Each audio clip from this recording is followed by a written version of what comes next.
We are starting the stream.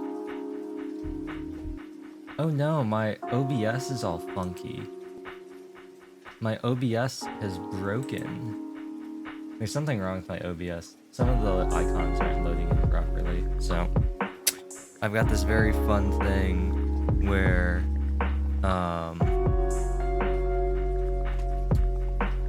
some of my stuff in OBS don't show the correct icons. So instead of like the icons and stuff, they're just blank boxes. That's pretty funny. I don't know what causes that. Though, you know what the weirdest part is? It's not all of them. It's not like all of my icons. It's only some of them. It's only like specific audio sources, which I think is really weird. Also, what's going on with my... Why can't I... What's happening? I have like all sorts of weird like lag. And the fans just decided they wanted to go crazy.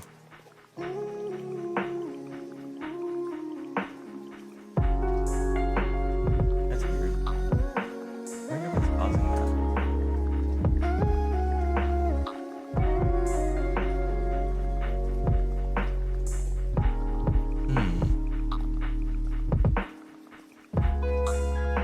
I didn't really notice this last time. Maybe it'll settle down.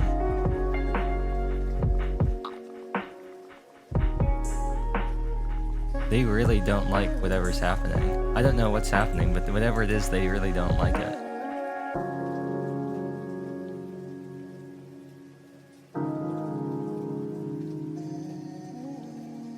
Weird.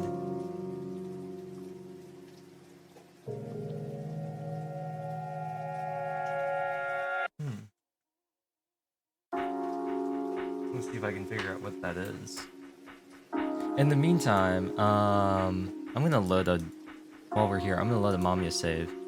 And just so I can full screen the game. There we go.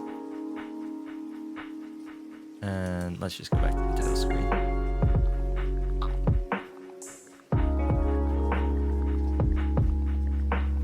Okay, it went away. I didn't know what that was. Kinda weird. Weird. Bizarre. What is the end list again? I'm just looking at things. Oh. Not ending. Okay. Is there more stuff that I... Oh! We finished his route, so Minato has shown up in the background of the... Oh my hand. Has shown up in the background of the title screen. I didn't notice that.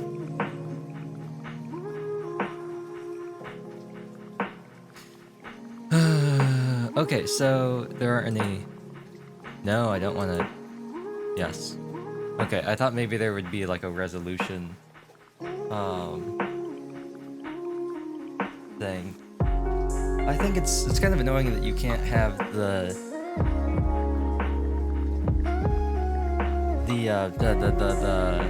ads start right at the start of the stream. They have to be a minimum of like 5 minutes. That's kind of annoying.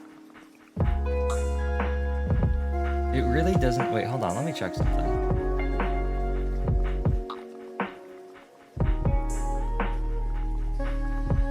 It really isn't liking, I guess, like me being tapped into Chrome. That's weird. Like, it really doesn't like it. That's the only thing I can assume is what's making my fans go off.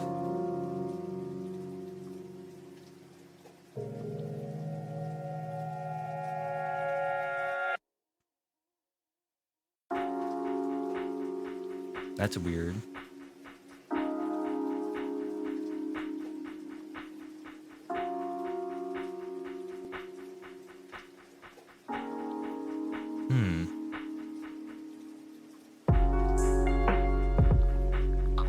I don't know. YouTube Studio's doing something. I don't know what they're doing, what it's doing, but it's going crazy right now too.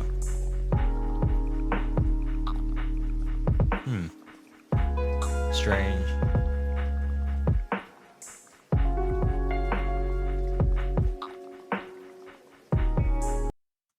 Oh, that's interesting. Okay, so what I'm looking at is it appears that my mic and my headphone audio are kind of broken in OBS. The bars are all messed up, and the mute icons are marked by plus sign, check marks, and the settings boxes are just blank squares. That's weird. I don't know, is that just like the theme? I don't know. It kind of does that. Let's move over here. I don't think it's gonna... Oh, it actually is capturing. Cool. I'm gonna have to move myself. I was messing around with some stuff before the stream started, and I'm a little small. I guess it'll be okay. But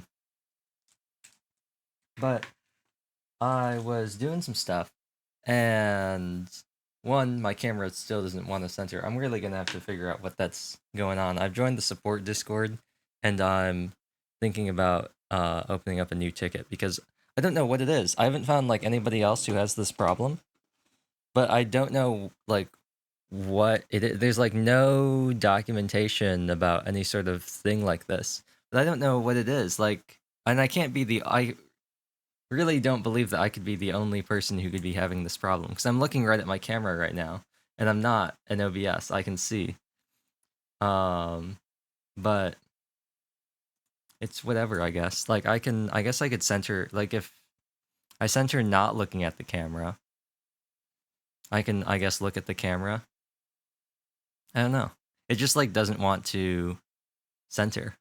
It seems to center fine if I'm just looking right at my screen. Oh, now it's all weird. Now I'm looking straight ahead. I'm looking straight forward, centered on my camera, and I'm not. It's always off. I'm always looking off to the right. It's so weird. It's so bizarre. So I always have to like find where my camera is actually centered, and usually it's like, oh, I don't even know where it is now. Oh, that's really weird. It's like right on my screen.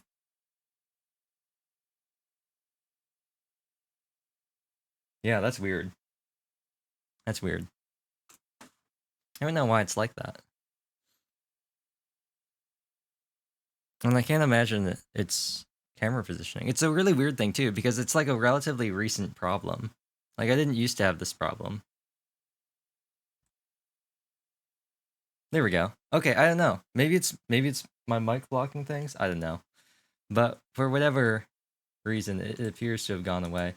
Can you hear? You can't. You should be able to hear Mamiya now. It's very loud as always. Is any... Okay, that's weird. Only my headphone and mic audio is broken. That might be because I didn't have my mic plugged in when I started OBS, so like it messed everything up. I don't know. That's kind of weird. But as you can see right here, can you see my cursor? You can. Okay, cool. As you can see right here, here's Minato because we finished his thing. Also, my fans are going crazy, like I said earlier. Hopefully you can't hear them.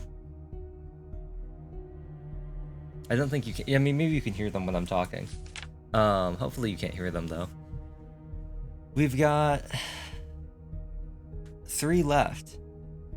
So we've got Haruki, Ryo, Minato, and Kato. And I'm gonna turn this fan on.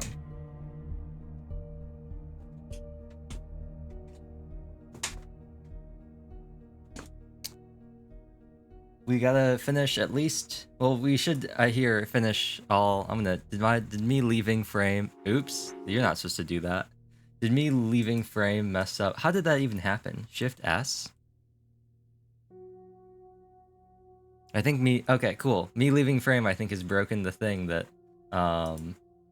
we had just fixed. So I'm gonna have to do this again. Hopefully. No, I'm still off center. I'm looking right at my camera. Dead on. Right at my camera.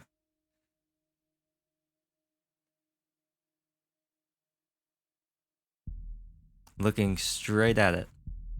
Yeah, no, okay, cool, whatever. It continues to not work.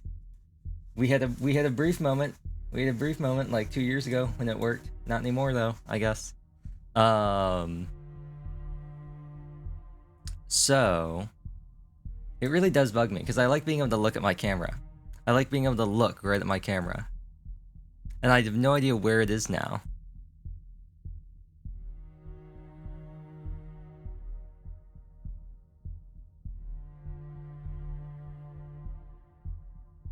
It's like, okay, that's really weird. It's like when I'm looking right here, is where, like, if I look right here in my screen, that's where it's centered. I hate that. I've tried everything I possibly could. I've tried making it so the camera is just like right in front of me. I've tried making it so the camera is like only looking at me. I've tried so many things. So like I'm always in frame of it. It just doesn't want to work. It just really doesn't want to work. Right, because like right now, the camera's like 5 inches away from my face and I'm looking right at it. And it's just not centering. That's cool, I guess. And it also does like a weird thing now where like you can't really tell, but I'm looking off to the right. But my eyes, because my eyes are always like so weird. I don't know. I don't know how people do like their tracking stuff sometimes. I don't know. I know some people just have it like straight on, but I don't know.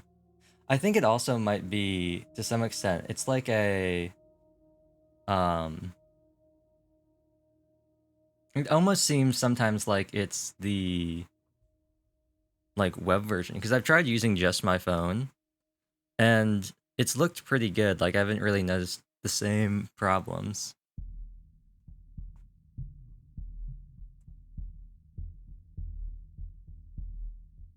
But like even if I do this, I'm still looking off to the side and I really don't know what's happening. It's really weird how that happens. So I don't know. At some point I mess something up. We're just not gonna worry about it anymore. It's gonna continue to bug me. I'm gonna see if I can get it so I can maybe like not be like this the entire time. And now I'm the other way. It really like does not like I don't know. But something got messed up at some point because at some point something must have broken because like none of the tracking works. It tracks, just not well. Like all my mouth tracking broke at some point, even though I didn't change anything. So I don't know what's up with that either. Let's just go with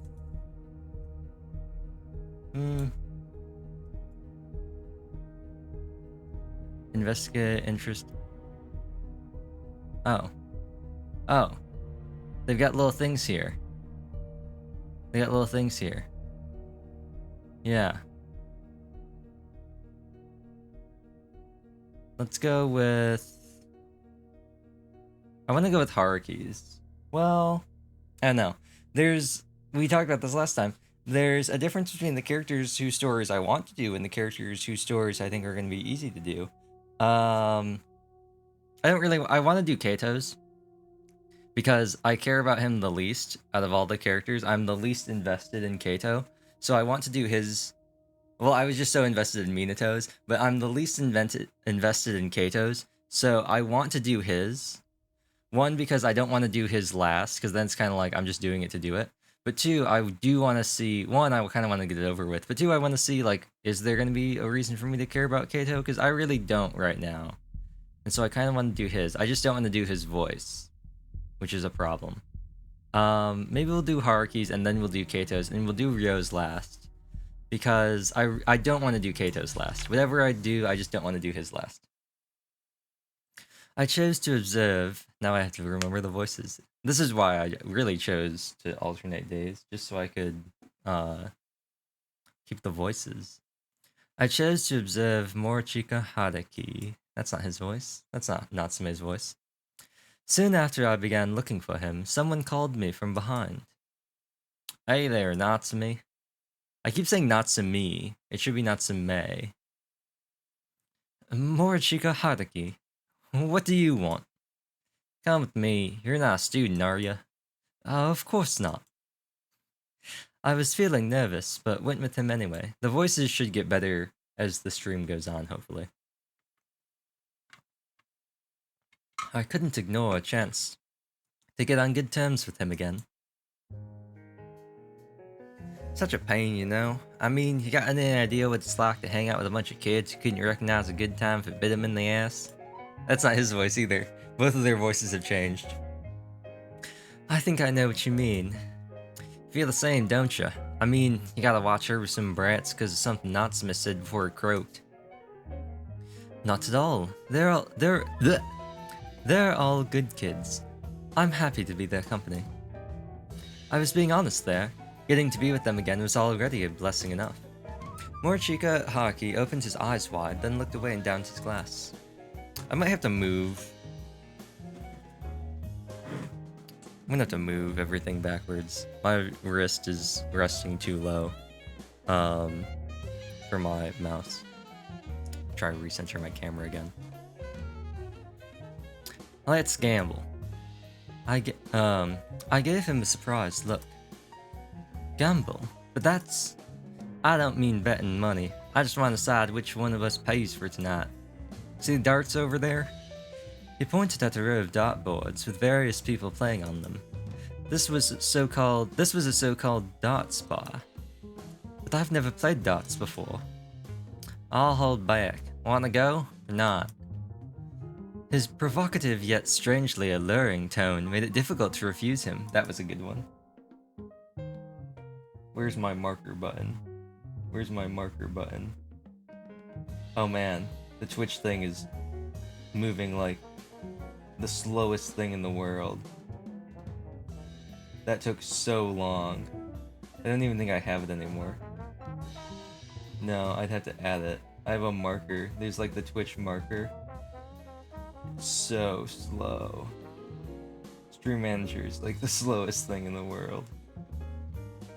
Add marker. Yeah, add stream marker. Let me get that there. Mark this. I realize I should be marking stuff while I'm streaming, so it means less work later on. Not too bad for a first timer. Deal's a deal though. I feel like I missed something. Oh no, they're just doing that. Damn it, let me try again. Just give me one more chance. Hey, you agreed to this fair and square, so get that money ready. Good.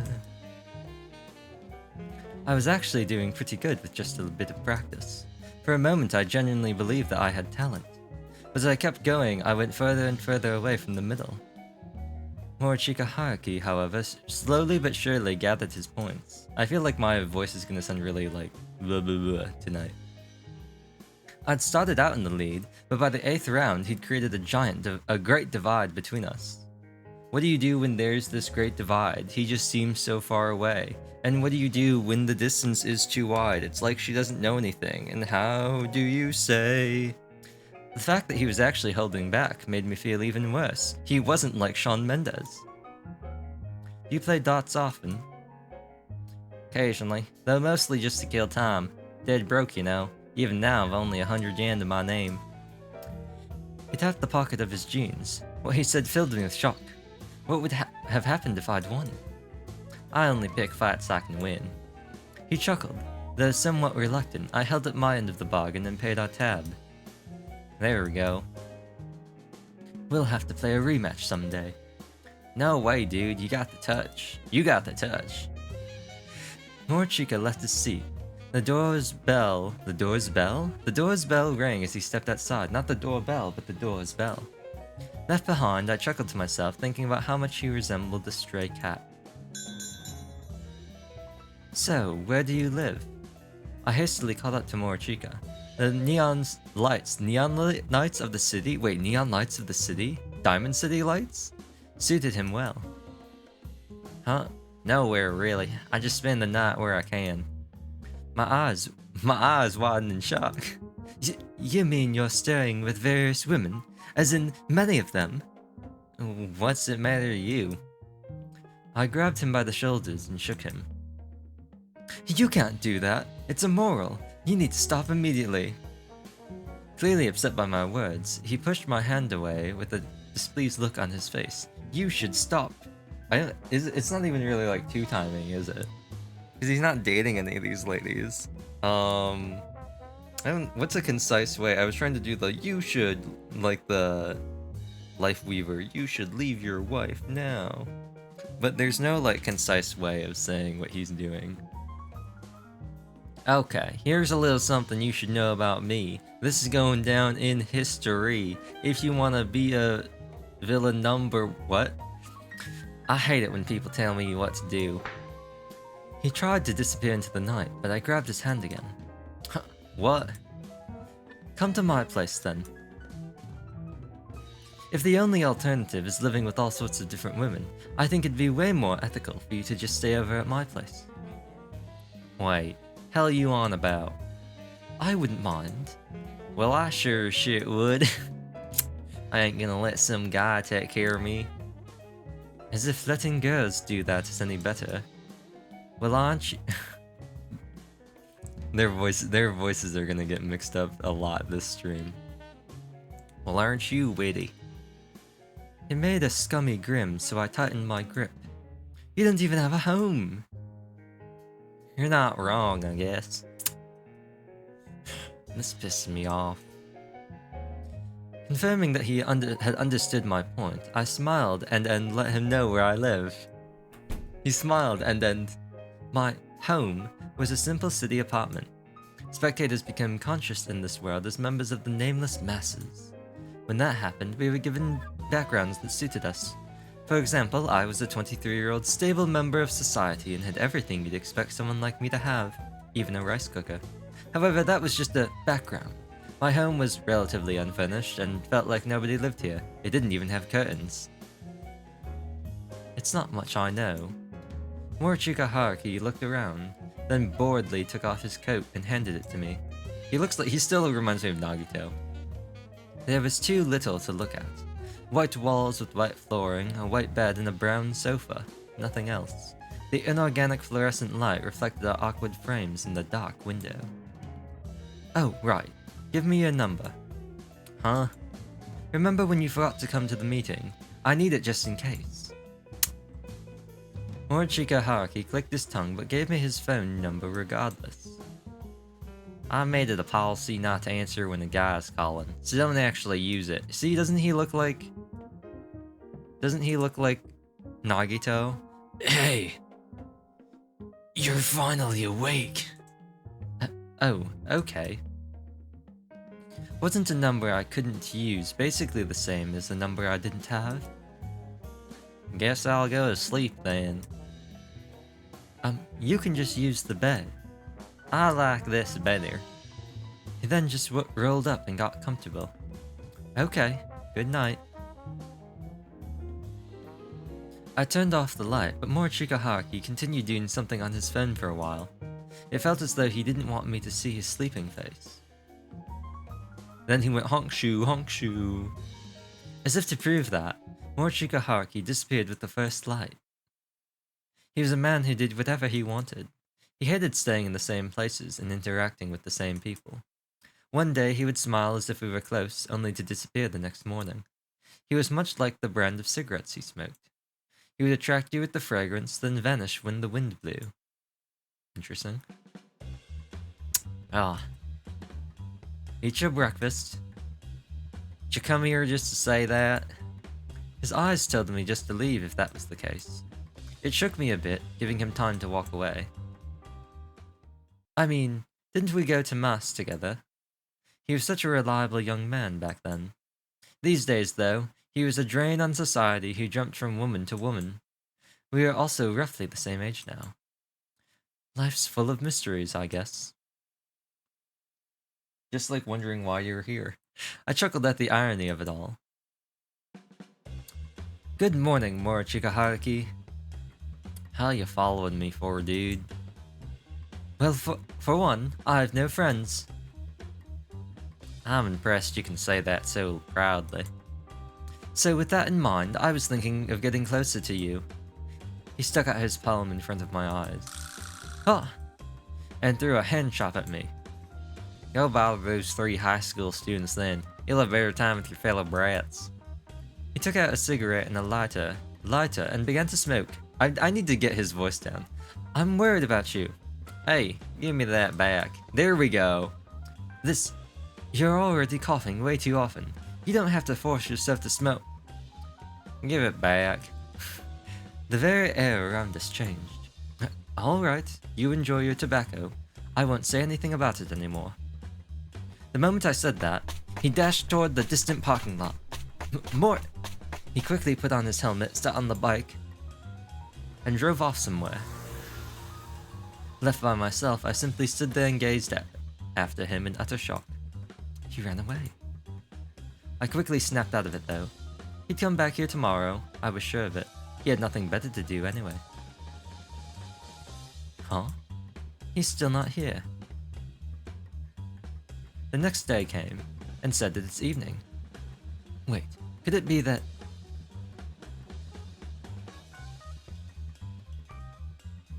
As the light of the morning sun made me squint, I had no choice but to accept that he'd been avoiding me. Oh right, I still have the number he gave me. Hello, Morichikahara... Hello? I'm sorry, sir, but we only open at 11. Huh? Could you call us back later? Who is this? Oh, we're Share, the pizza place. I ended the call and just stood in place. Morichikahara! Man's got baited by the oldest trick in the book. Morichikahara had always lived by his own rules. The only lead I had to find him was the fact that he often picked women to leech from. If I interacted with various ladies there myself, I could maybe run into those who'd met Morichikahara. Shinjuku, the metropolis of Tokyo. I made myself comfortable and waited at a place near the border of the residential areas and the neon-covered city. Are you okay? There was one. Going by her voice, she was used to talking to people. She probably worked in customer service. I slowly raised my head and opened my eyes. Oh. Our eyes met.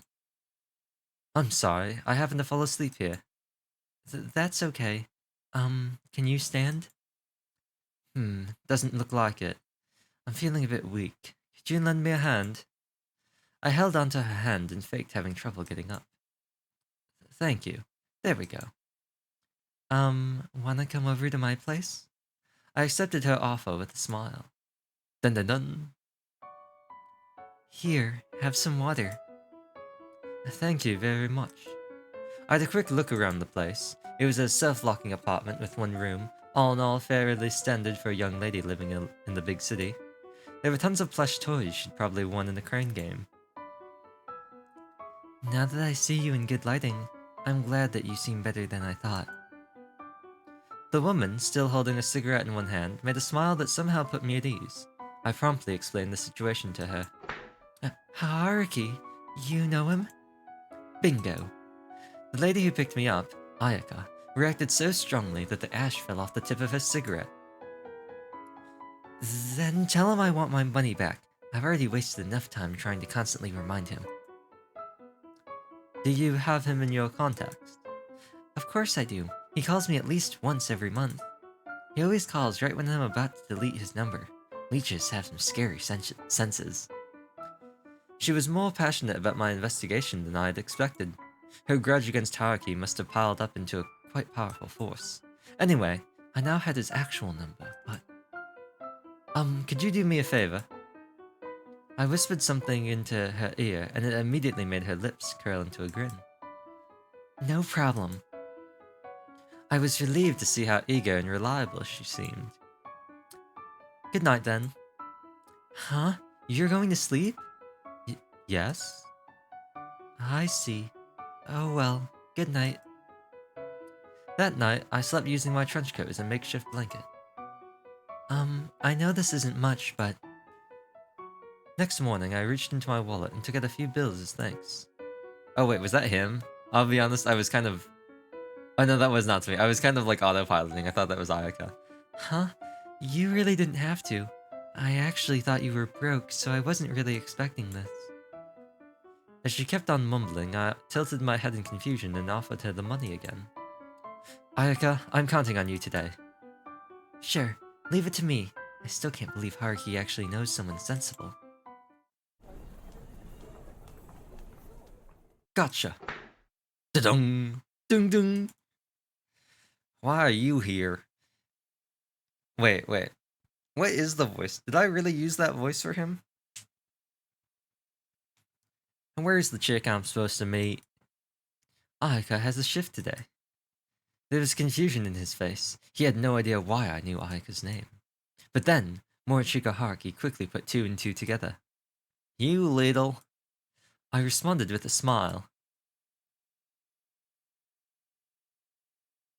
I had Ayaka call Morichika Haruki this noon. Yeah? Haruki... Ayaka, what's up?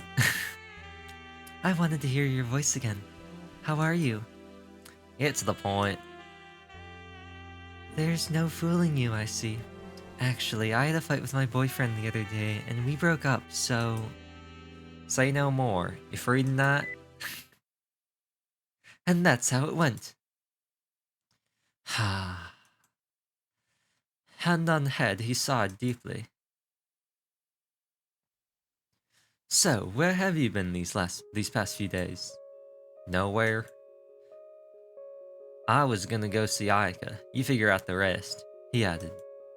We then walked around the nighttime streets, barely exchanging any words. I was basically following after him as I tried to run away though. The way he walked was rather strange.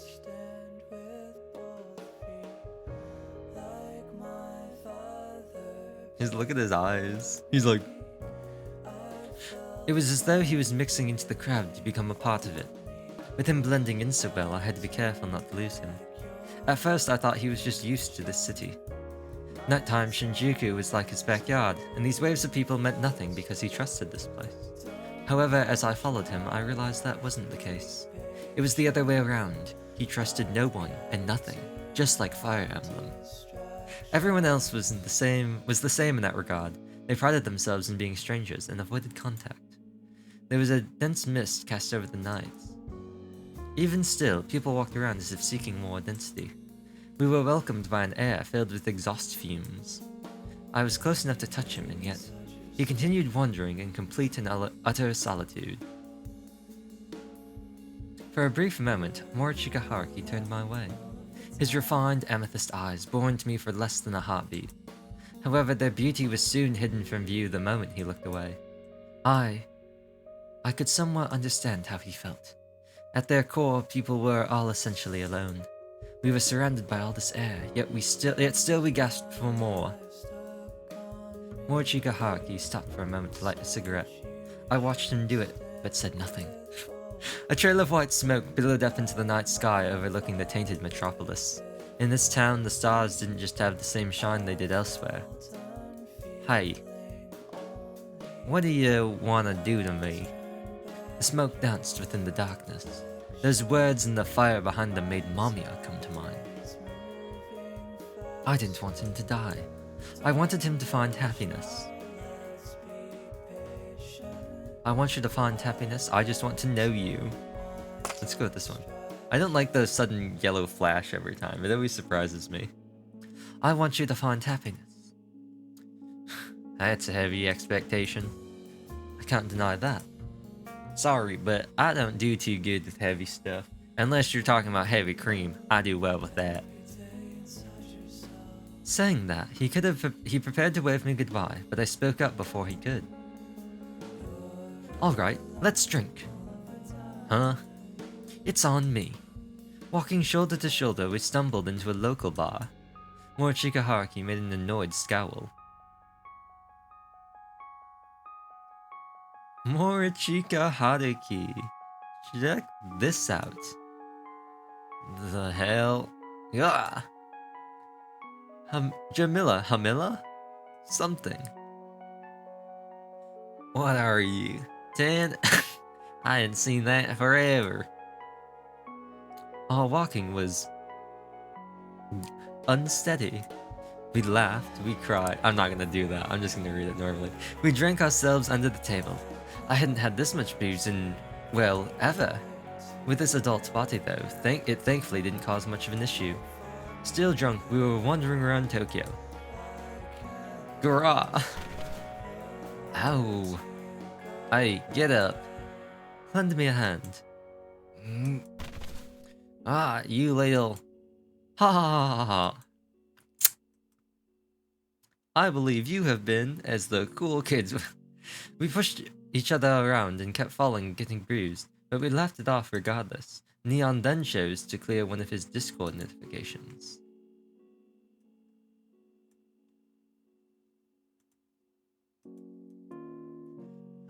Ow. I looked at my wrist. It was covered in bruises. Through the place where it was cut, I could see even deeper in. You wouldn't often get wounds like this as an adult. Every last piece of gravel stuck to the wound was like a precious jewel in my eyes. I ended up carefully picking off each of them one by one. Cigarettes, huh? You always smoke them. Want one? Here you go. Whoa. Never smoked before? This is awful. Why would you do this to yourself? Not sure. It's a habit.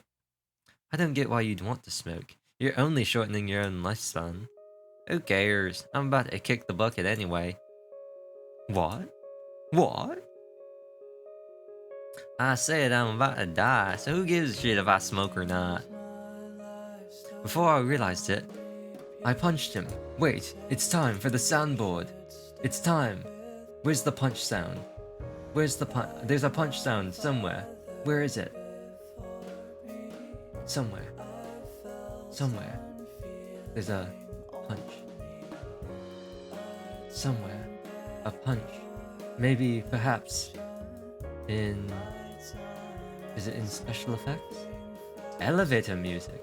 How fascinating. Anime.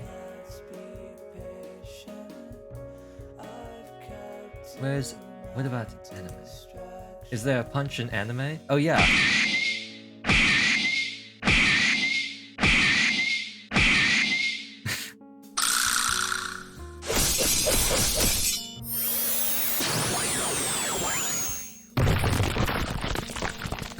So many fun sounds.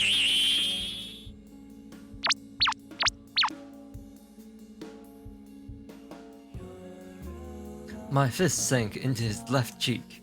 I felt his scrawny skin on my knuckles. A loud sound followed, and he rolled into the nearby back alley.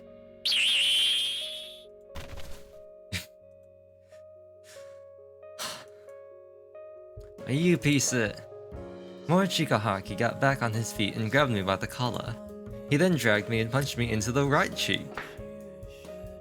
His silver ring made a metallic sound. I felt the pain in my teeth. You little... You think you're something just cause we chilled, huh? I grabbed him and pushed him against the cold asphalt. We rolled around on the ground, trying to constantly gain the upper hand on each other. Shut up. You're the one who's wrong. Don't fucking order me around. Then I'm not going to stop punching you until you admit that you're wrong. Fine, bring it on, asshole. Exactly how much time had passed since then? How do I become breathless in a southern accent?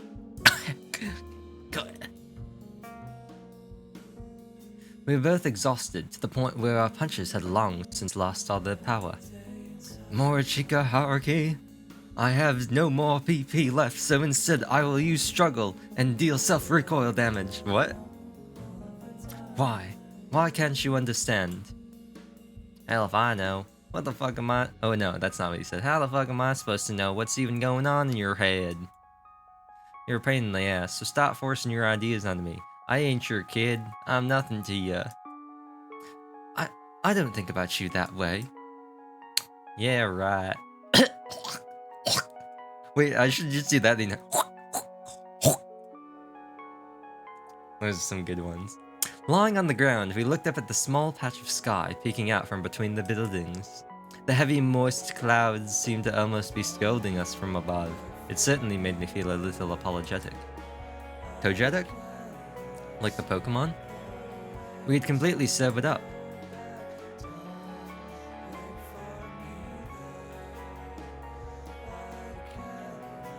What must I do to make you care for yourself?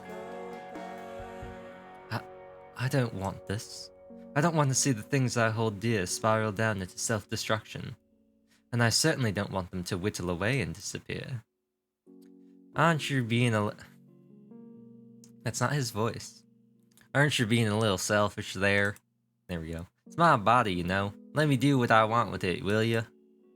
But you continue smoking even though you're sick. Do you really enjoy living with such negligence? Yeah, I do. Wait, did you say negligence, not negligee? Hell, I can no longer live any other way. I gave up on pressing him further.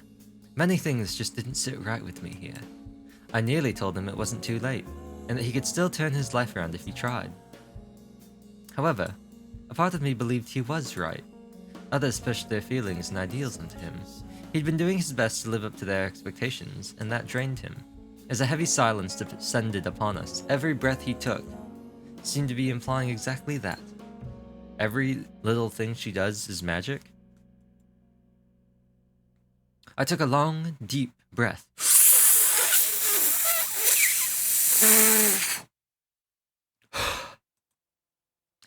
Chigahaki, no doubt anticipating a second round, quickly got back up. His reaction made me chuckle. I shook my head and looked up at the dark, grey sky stretching above us. When's your birthday? I forgot that too. Besides, ain't that one of those security questions? No, you didn't. It's in the spring. Spring? Is that why you're called Haruki? I mean with Haru meaning spring and all. Yeah. His listless response made me smile. Haruki, born in spring. He looked at me in confusion.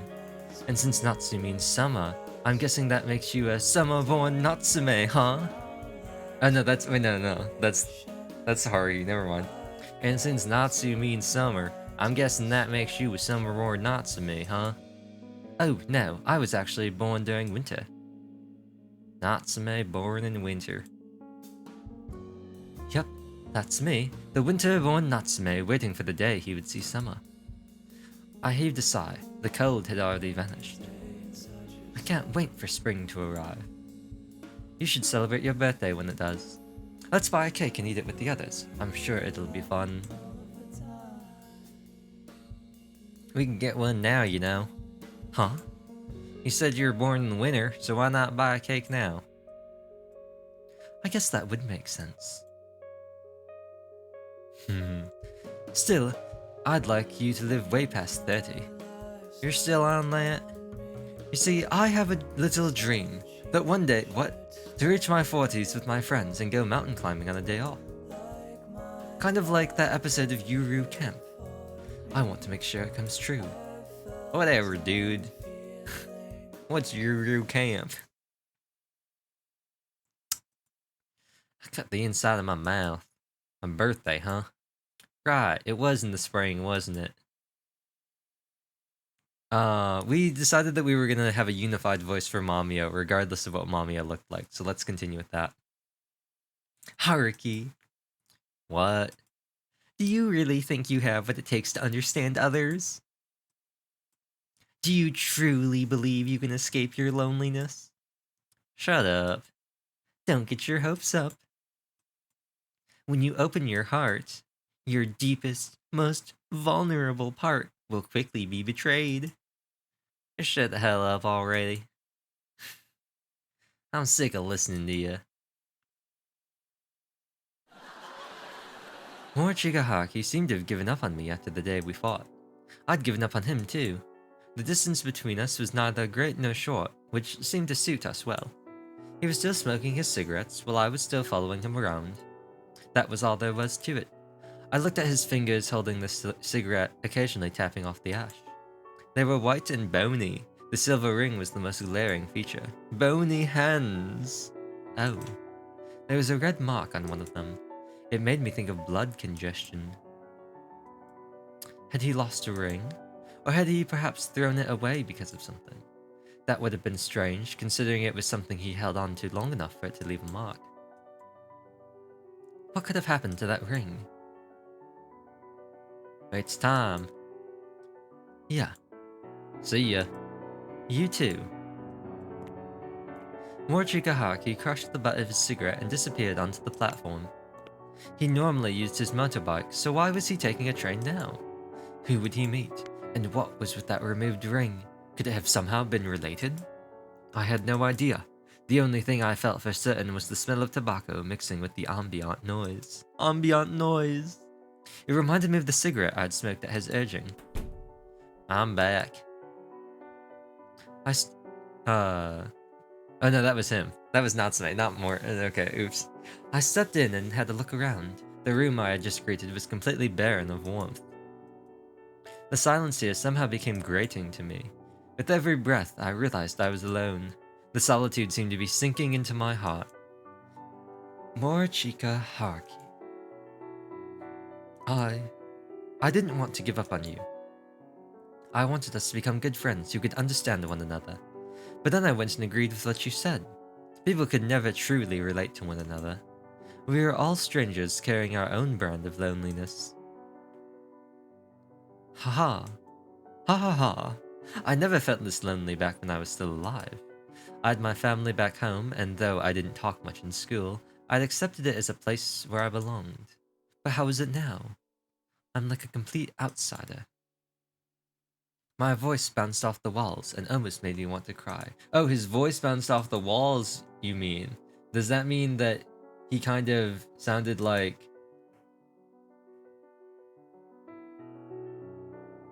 I'm a complete outsider.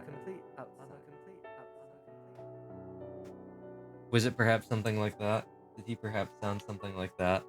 His voice echoing through the halls? Oh, I was no longer part of this world. Part of your world. I was a spectator whose very existence was forbidden. I didn't belong here. Part of your world. Thingamabob, I've got 20. I don't know if that's what she said. I think that's what she said. She says, because she's got what's-its and somethings galore, and then she says, Thingamabobs, I've got 20.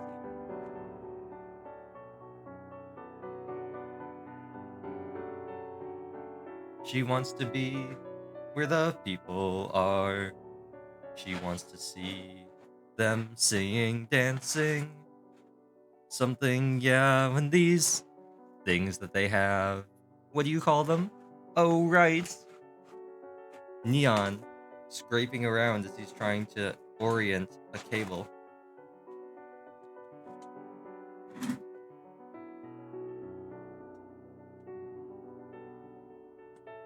I really gotta do something about the wheels on this chair. They're so bad. You call yourself lonely? Then what was I? I don't know, Natsume. What are you? Game? Oh. Where did I belong? Where did I return to? And who were my friends? Where was the warmth? And where did Cotton Eye Joe come from? What? Where had I placed it at all? It's all your fault. I couldn't stop thinking, but the mark left by that ring. Even so, I'm doing my best to save him.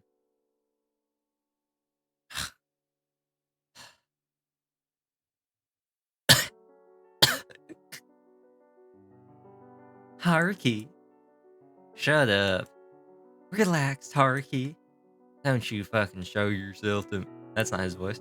Don't you fucking show... That's not his voice either. He kind of talks like this. Don't you fucking show yourself to me. It's okay. You're not alone. Everything will be alright. It'll be okay. I always wanted my own brother. And then he showed up at our door. I didn't question where he came from. I wasn't... What? Just call me by my name. You know, like Lil Nas X. Okay. I thought that was really funny. I thought that was funny. That was the thing that I thought was funny. Please. Mamiya. Yes, good. I'm Mamiya. And I'll always be here for you. So, how exactly did he become like that? You mean Haruki? You don't know anything, huh? And do you? Well, he's a liar, that's for sure. I wouldn't believe every word he says. And remember, everything Haruki says is a lie. It's a lie. But I do feel sorry for him. It's enough to set off my motherly instincts and hook hopeless women like me. Come on, Ayaka. You're not hopeless. God, if only I fell in love with a guy like you, I'd have become so happy. Let's have a couple drinks together. Wait, Natsume? You smoke? Oh, you mean this? I started recently. Needed something in my mouth. That's what Big Chew is for. That's what for Big League Chew. What is it, Big League Chew? That's what that's for. Ngang, ngang, ngang, ngang, ngang.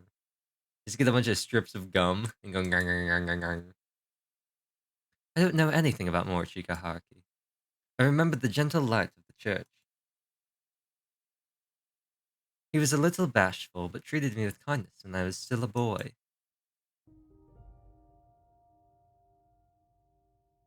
Oh, it's you. Huh? You're the one who sings off rhythm. Yes, I was looking at the shoot again, but I didn't really understand it. You practicing? Yes, I want to be better at singing. Aren't you diligent? And just like that, as the cross necklace dangled on his neck, he went and helped me practice. He was such a normal, commendable young man back then. So why did he end up like that? What happened to him between then and now? You could sing hymns, right? That's why you... Hey, can you teach me how to sing them too? I don't remember any. You sang at Natsume's funeral. I forgot that too. Why are you so opposed to turning your life around? I closed the distance between us. Are you this fond of being a self-destructive loner? I don't need to listen to your bullshit. You do. If I don't stop you here, you'll end up getting taken by Mamiya. I grabbed onto his clothes as though to keep him bound. Let me go. Don't pretend like it's easier to live alone, or that you just want to avoid getting chained down. I said let me go. You're just incapable of loving others. At that moment, he bent forward.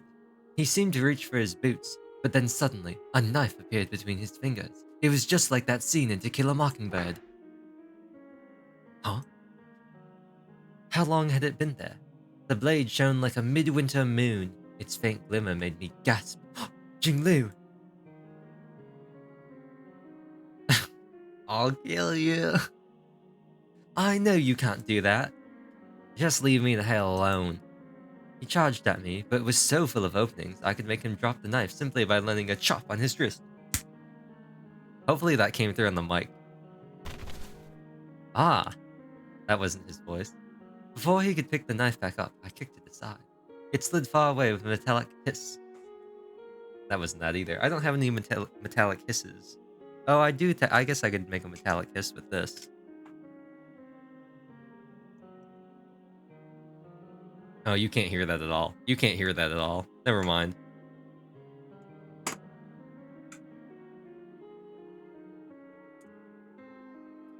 You son of a... Not giving him a chance to get... Not giving him a chance to get up. I stepped on his hand. Long live the king! What? Get the hell off me. I stepped harder. He moaned and eventually gave up on struggling.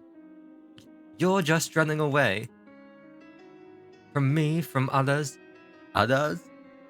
From others, even from yourself. You're only doing it because you're scared of being hurt. I wanted to understand you. I tried to think the way you do. But I felt like I was about to be consumed by your loneliness. I nearly vomited from the welling anxiety within me. Why would you choose to be in such a dark place? Get your foot off me. Why aren't you seeking warmth? Get it off. What happened in your past to make you like? The thin layer of snow was melting. The crescent knife on the open asphalt was losing its glimmer. Even so, I believe in you. I'm serious. I took my foot off his hand and picked up the knife. Morichika Haruki, I believe, I believe you can love me. I held the knife in reverse. I believe it with all my heart, and forced it into my own abdomen. Splurge, splurge, squelch, dribble, dribble. A beautiful light was leaking in through a foggy window. Interesting way of confessing love?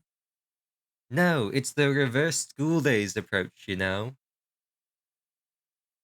It's the paper lily way of confessing love. Make her eat the dead bird.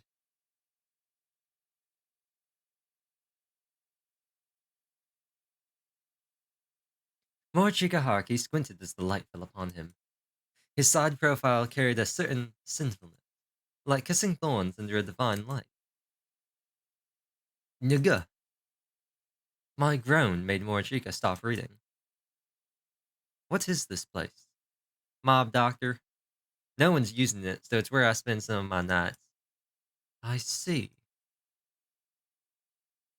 For a second, I thought I was in heaven. Don't be ridiculous. It was indeed an abandoned building. It looked as if it could collapse at any moment, which I admittedly found a little scary. However, that very unpredictability felt like a representation of Morichika Haruki himself, and as long as he didn't throw a baseball, there was a very low chance that it actually would collapse. That's a reference. Thanks. Huh? You fixed up my stomach. Yeah, well, it wasn't actually me. Like I said, mob doctor. Did you think I would die? Stop talking, damn it. I should have just left you there. I'm glad you didn't. Otherwise, I could have ended up like that guy at the start of, uh, Slime Tensei. Tensei? Tensai? Tensei. I was right to believe in you. I'm pretty tough, but it was still a huge gamble. Man, you're a piece of work. As I expected, the wound itself wasn't that bad, and a bit of sleep was enough to put me back in good health. Boy, am I hungry. Morichika Haruki looked at me as if he couldn't believe what I had just said. I grinned back at him in response. Sorry, unlike you, I'm pretty stubborn.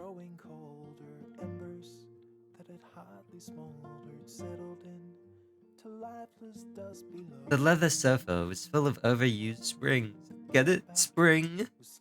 It couldn't take that much of a impact, and the toughness made me grimace. There were a lot of jokes in that one. Morichika Haruki was lying on the sofa as if he was used to it. He was also smoking as if to rest his soul. Smoke filled the dark room. The only thing to break the silence was the droning sound of some boring program on the radio. What were the hosts saying? Something about the Yomi Bito? I didn't even care. But I couldn't be bothered to turn it off. Shiny flakes of dust floated around the room. Wait. I actually might have something for this. I might actually have something for this. Wait a second. Wait.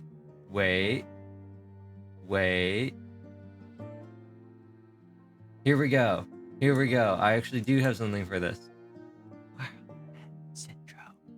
Good evening. How have you all been? Yawning down the summer festival in August. Do you know why it's not in summer? Originally not the summer festival, like February.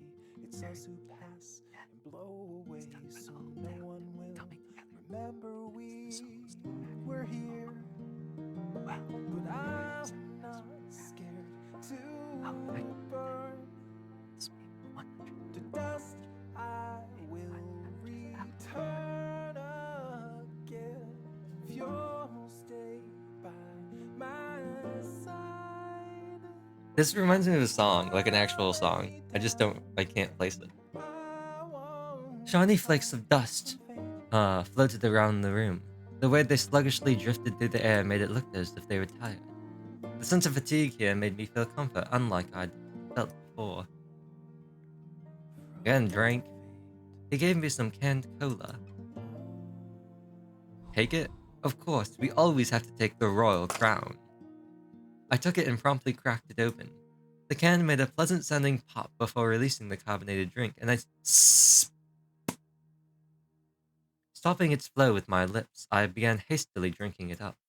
The particular atmosphere of this abandoned building, it being winter, and the cold cola, not the Coca-Cola, combined to hit me with few things would, or could. Once I'd finished my sip, I looked to the side for no reason at all. There, I saw the face of a talented, beautiful young man. Was the future bright or clouded in darkness? It no longer mattered to me. All that mattered now was the present. As long as I enjoyed the present, I felt like I didn't need to worry about anything. This must have been what Morchika Haruki had learned long ago. The endless now. Hey, stop that. We played around, drank some cola, and then collapsed on the tough, plain sofa. There was no need for words. Ha ha ha. Hey, I brought my face close and smiled. Only we could hear each other's laughter. Hee hee hee, ha ha ha. Hee hee, ah ha ha, ah ha ha ha. The blood from my stomach, his ever-coughing respiratory system, none of it mattered to me anymore. We were in a place where we could afford not to care about such things. We just had to spend the day having fun. It was fine if the future was bleak. Come what may, it was okay. There was only one thing we wished for. We wanted the taste of cola. They want the real deal. Nigga. I woke up shivering in the cold. I checked the time to see it was 6 in the morning, the coldest time of the day.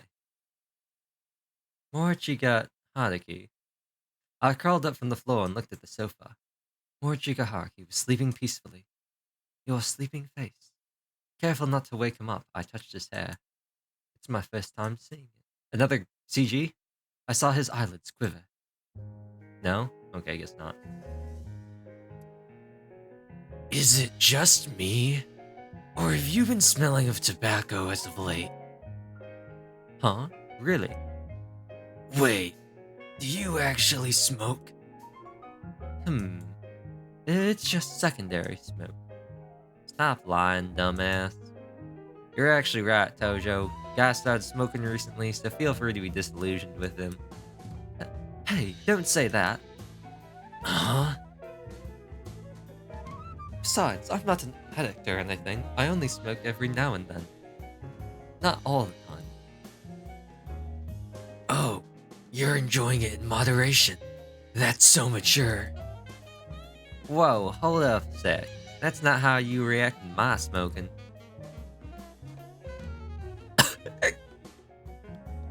Jesus, don't force yourself to smoke, you can't handle it. Aha, are you worried about me? No. Ah. God damn it, I said I'm not worried, now stop smoking. I can't believe you're the one saying that now. Now I understood. The only way to keep Morichika Haruki in check was to hurt myself. We were in church. It was a place he hadn't visited no matter how many times we'd met up. His expression combined with the way he was sitting in the position of his hands made it seem like he was praying. You can't smoke here. What are you, priest? Well, I guess you're much like one. The warm evening fell over the church. The divinity of the glow made me feel as though this place was closer to heaven than any other. Morichika Haruki looked at me like I was dazzling. That faint hint of sorrow in my eyes nearly made me gasp. He always used to sit over there. I remember thinking there was a certain desperation in the way you prayed. What are you talking about? Nothing. Forget I said anything. Morichika Haruki. Let me grant you a miracle. To me? Who else? You're no god. This gonna be some new thing like that new weird thing like that Nikkei event? That's true. I'm no god. But I can at least pray for your good fortune. Am I supposed to be a miracle? Well, I'm pretty lucky if I do say so myself. Seriously? You gotta be kidding me. That's so not the impression I'm getting from you. I did meet you. And what's that if not a miracle? You're so embarrassing. I guess I am. Sorry. Parting his lips, Morishika Haruki fell silent. You probably won't find it easy to believe in miracles, but if you take a slightly better look and find it in yourself to believe that you can cause a miracle, I'll give you my protection. If I can believe in myself. Morishika reached into his coat pocket and took out a silver cross necklace. He brought it to his lips and took a deep breath. At times, he closed his eyes occasionally. His closed eyes occasionally opened. At others, he closed them so tight it almost seemed like he was grimacing. Some time passed, and when he finally opened his eyes, they looked right at me. I'm ready. I'm ready to believe. I'll believe in this shitty world and whatever God there is. I'll believe in the miracles I missed out on, in you, and myself. Just like Kaito Momoda, luminary of the stars, I'll believe in the you that believes in me. So please, grant me a miracle. Thanks. Thank you, Morchika Haruki. Don't worry. It'll be okay. I'll lead you to happiness no matter what.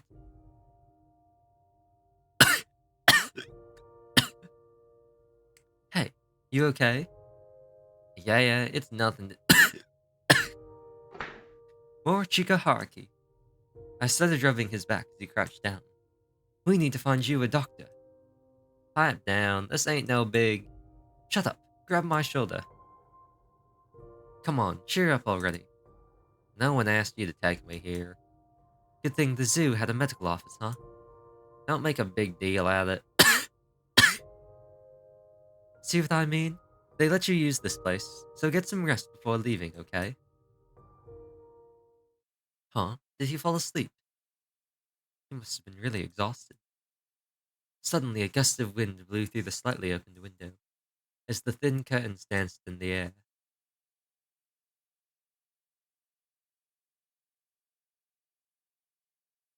They revealed a girl. Hello. You, Mommy. Shh. She put a finger over my lips, forcing me to silence. Don't make a noise. You wouldn't want to wake him. Why did you show yourself to me? Well, I wanted to see what kind of person you were. Or you could say that I came to eliminate the pesky virus that's so insistent on saving Haruki. The smell of antiseptic made my body feel heavy. So I'm the virus here now. You're the one leading Morchika Haruki towards certain death.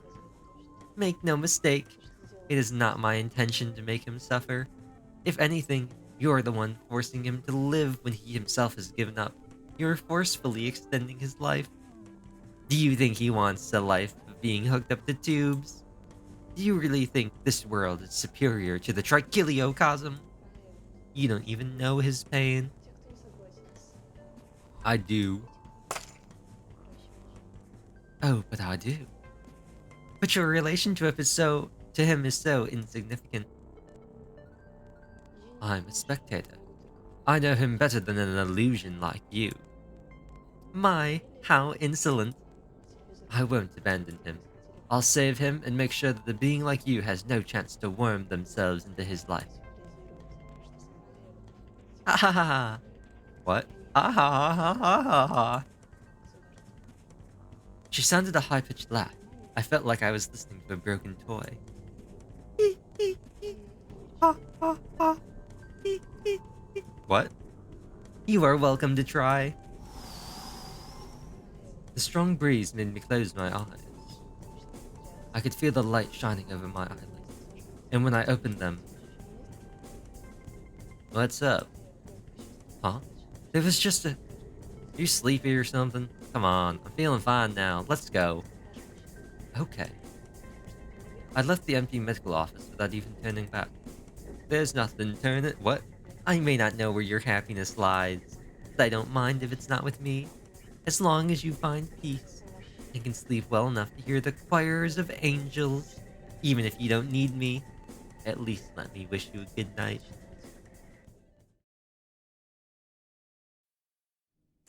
Doom. Ink splotch.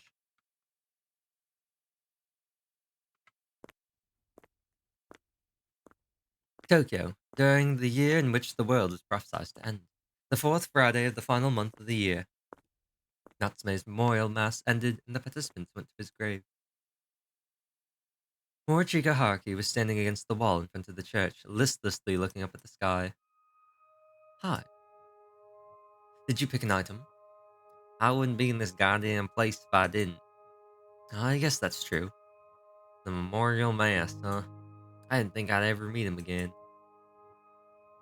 I heaved a sigh of relief knowing that this enigmatic young man who drifted from place to place like smoke seemed to have finally set his feet firm on the ground. Let's just go. Yeah, let's go visit Natsume's grave. The public cemetery was in an open area some distance away from the church. Various graves were lined up in a clouded area sprinkled in green. We stopped in front of one. It was just like all the others, lacking any distinguishing features. And it belonged to Natsume Soichiro. In other words, me. A strong gust of wind blew past us. Even so, Morichika Haruki walked to the grave with a steadfast pace, looking firm and resolute. What he'd chosen to give Natsume was a cross necklace. A cross necklace? Yeah, I don't need it anymore. But why? Don't get it wrong, I'm not being pessimistic. There ain't no God. I knew that all along and felt it repeatedly in the hospital bed. Even still, I just couldn't bring myself to get rid of this thing. I needed something to cling to, but I no longer do. It's my turn to give someone happiness. Morichika Haruki grasped the necklace tight before finally placing it on Natsume's coffin. So does this mean that... Shut up. We're done here. Let's go. Wait. Seemingly embarrassed, Morichika Haruki quickly walked away, but his positive thoughts made me so happy it almost hurt. Yeah.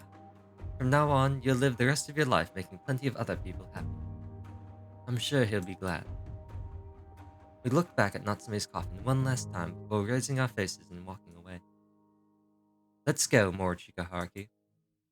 I could tell you not to follow me around, but you'll come along anyway, won't you? You know me too well. Want to go grab a drink? As long as you pay for it. Sure, but only if you beat me at billiards. Bring it on. I had no idea what awaited us beyond the hill, beyond the end of the story. However, don't worry.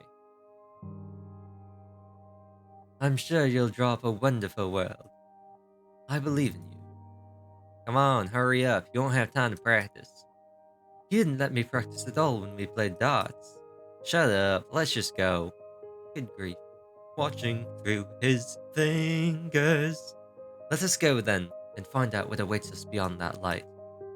Watching through his fingers. Shut my ears, eyes, and count to 10. It goes in one ear out the other, oh. One ear out the other, oh. Da-dung. That's another ending down. Oh. Are you sure? Maybe it's not over. Are you absolutely sure this kind of ending made your friend happy? Alright. You may just enjoy bathing in your happiness without knowing the truth, spectator. He does that every time. I probably don't have to read that. Because he says the same thing every time.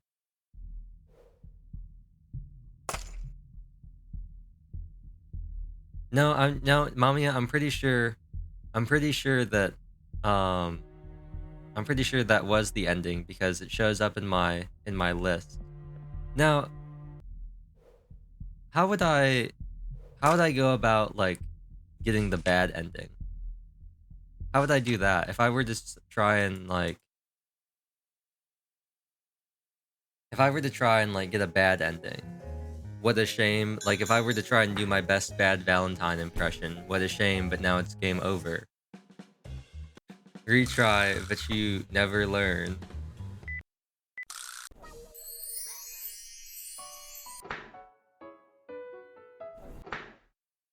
You're a virus infecting me and my...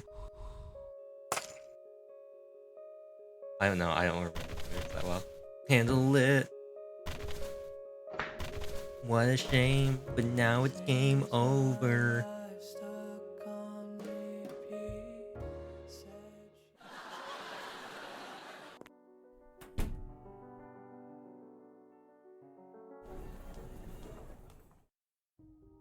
What a shame, but now it's game over. Excuse me. Stab me like you do. Stab, stab, stab me like you do. Stab me like you do. Stab, stab, stab.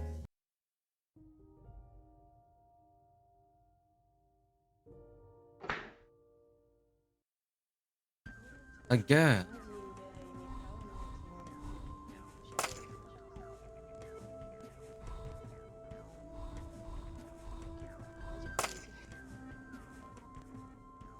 Oh. Cool. So that's what happened. I didn't see because it skipped through all of it. But... but that's what happens. Okay. Okay. That's what happens. They just say, try again, buddy. Okay. Well. They just say, lol, get good. They say, GG, no re. Okay. So...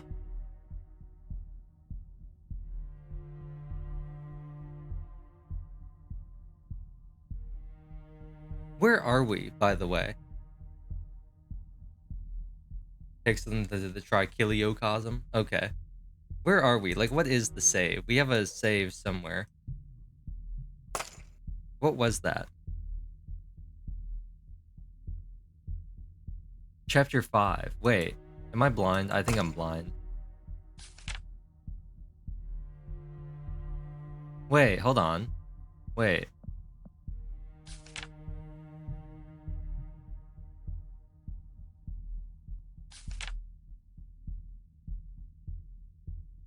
Chapter 5?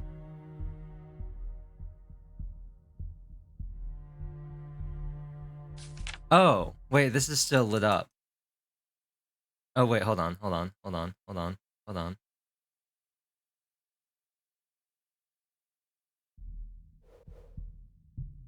I can still click on it, it's just not lit up. Okay.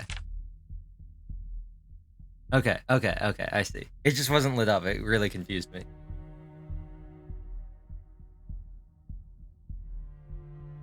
The save is what confused me, because chapter 5 is locked, but I have a save here that says the start of chapter 5. That must have just been from 4, because I said that we were gonna blast through it. We didn't need to learn about anything else. Okay, let's do Kato's next, because I said I didn't want to do his last. I chose to observe Suo Kato. Thus, I began looking for him, and eventually finding myself in an alley. Then I noticed a shadow longer than mine on the ground and turned around. Suo, what is it? There was something I wanted to ask you. Oh no. So I went and followed you. Oh no. Well, wasn't that just adorable? What did he want though? Sure, ask away. But I want to know more. I'm not gonna do that voice. That's too much work. I want to know more about you. How did you get to know Natsume? What was your relationship like? What kind of person was he in your eyes? Slow down. I can't answer that many questions at once. I was barraged with inquiries. Suo Kato suddenly made distance between us and put himself together. I'm sorry. I don't really remember the voice I gave Suo. I think it was just the Haruto voice. Yeah, we can do it. I was really tempted to... He was starting to sound a bit like David Kun. You're the new girl, right? I thought so. I hadn't seen you before. It's fine. You're that curious about Natsume, huh? Yes, I mean, I never saw him with other people, you know? That stung. And this might sound rude, but I'm actually surprised he had four other friends besides me. That stung even harder. I see. I was so very surprised. I thought about it many times after the funeral, but I just couldn't imagine him talking to any other people. So, how exactly did he act around you? Did he treat you any different compared to me? Did he smile for everyone like he did for me? What kind of person was he to you, Suo? My question made him beam. He was like a nice older brother. We were neighbors, so we hung out a lot. But as we got older, I began to see him less and less often. I really wonder what he was like at school. Was he an honor student? The student council president, maybe? He was dealing blow after blow to my ego without even realizing it. Sorry, Suo Kato. I actually didn't stand out at all as a student. In fact, some people had even compared me to air itself. Please keep the image of you. Please keep the image you have of me in your head. Yeah. As I gave my silent prayer, he seemed to realize something. I want to be a detective too. Huh? Natsume, I want you to take me as your assistant. Maybe I can be the next super high school level detective. My what? If I learn the tricks of a detective, I might be able to investigate these things on my own. Then I wouldn't have any regrets like I did with Natsume. Suo. Also, the others are all so mysterious. It's like they're hiding something. You mean the other three? That's what you think about them. Remember the day we went looking for them around for them? Uh, I do. Weren't we on the exact same page all the time? I guess we were. See, having an assistant might actually help. As Suo Kato tilted his head to the side, I spent a few moments pondering what he had just said.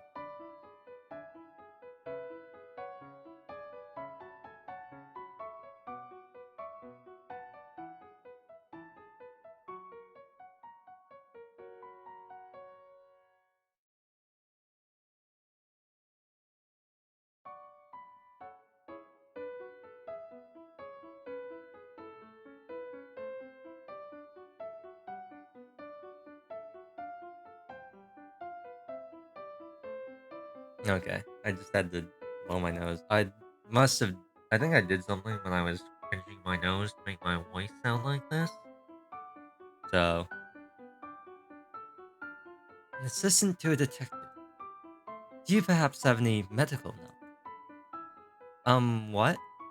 Oh, forget I said that. I'm just messing with you. Although it would be helpful if you could identify how long it had been since rigor mortis had set in. What? Embarrassed by my own childishness, I waved my hand to deflect his question. There was no need to overthink it.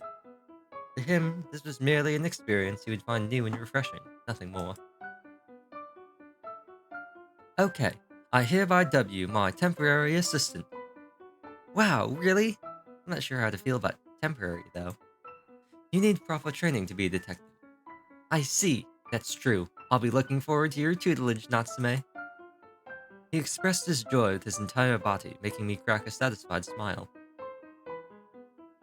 Now, first of all, when's our next case? That's not up to the detective to decide. The two of us agreed to meet before next Friday. Our meeting location was the nearby cafe. It's almost time for Ace Ventura, Pet Detective, to make his re-debut.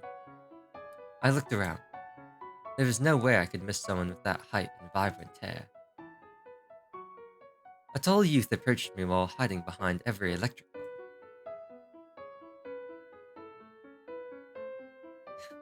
No one tailing. Target clear. Suro Kato arrived wearing a deerstalker hat. Suro, you're actually the type to really get into things, aren't you? Shh! Don't use my real name. It'll expose my identity. What should I call you then? Let's use code names. Oh, I mean words that only we would understand the real meaning of. Like, Orange Monkey Eagle. Mountain. River. Okay, let's keep it up. Anything goes, huh? I made several hasty nods before pushing him into the cafe. Suo Kato seemed puzzled, even as we went in. Huh? About me? He ordered a soda float while I had some black tea. Yeah, if I'm to have you as my assistant, I need to know a bit more about you. Makes sense, right? Oh, how detective-like. You don't take anything at face value. Well, I wouldn't want a spy following me around, you know? I drank some of my tea. I could see how excited he was, even as I closed my eyes. I'd already known everything about Suo Kato went on. What? I'd already known everything Suo Kato went on to tell me from my reading of his story. Do you enjoy school? I do. I feel like everyone asks me that, though. I wonder why. Well, it's a way for adults to reminisce about their own school days and the nice boats. They can't go back to them after all. Can't they just attend some university, though? That's not how it works. Really? Some people can handle juggling school and work, but for most, it's too much trouble to be worth it. He drank his soda float, seemingly not fully understanding my answer. I see. Adults have to make their own money, huh? The ice cream had melted to perfection. I scooped some up with I scooped some up with a metal spoon. Exactly. Adults are responsible for their own lives. I took the cherry on top and rolled it around my mouth. The light filtering in through the windows cast a pleasant haze over me. It was like a cloud of aqua cotton candy was floating around, and it made me feel like I was in a picture book.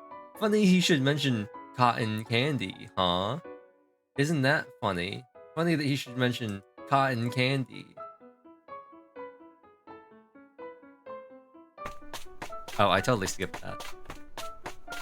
It made me feel like I was in a picture book. Alright, time to investigate. Wait up, Suto Kato.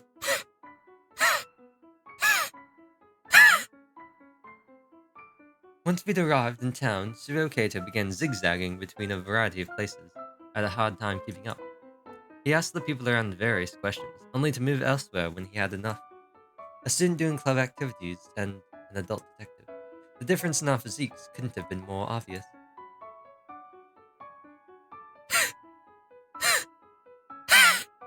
Slow down, Suo Kato. Natsume, this feels so good. He only calmed down when we reached the riverside. The area was open and the sky above was vast beyond words. And although the wind had picked up a bit, it was pleasant all the same. I sat down on a nearby bench and watched as Suo Kato let the vastness of the sky embrace him. What about the investigation? Have you already had enough? Yeah, whatever. Anyway, look, it's a balloon. Whatever. Apparently, he'd grown tired of playing detective. He was too busy chasing a yellow orb floating in the sky. Seeing him like that, I couldn't help but chuckle to myself. I felt like I was reliving one of my old summer vacations. It warmed my heart. When the sun had begun to set, Suo Kato and I were looking at the sky, side by side. Every single day since Natsume's funeral has been strange. I met people I hadn't even passed on the street. We talked every week. It all feels so new and unexpected, but in a good way. I guess you could say life is strange. I can definitely tell that my life's taken a different course. He flashed that kind of grin that could get a smile out of anyone. You're an adult, but you don't seem like one. Same with Morchika. I actually quite like the group you've made. You're adults, but you're so full of life. He looked at me with a gaze full of yearning and excitement. It made me feel a little awkward. At the same time, though, he was so dazzling that I found myself wanting to live up to his expectations. The world is replete with wonderful things to discover even after you've become an adult, like pachinko parlors. More freedom than you have now, many new experiences to enjoy. And Mina. That was just a guess. I'd only lived until my high school years. Even so, in my current state, I appeared as a full-grown adult to him.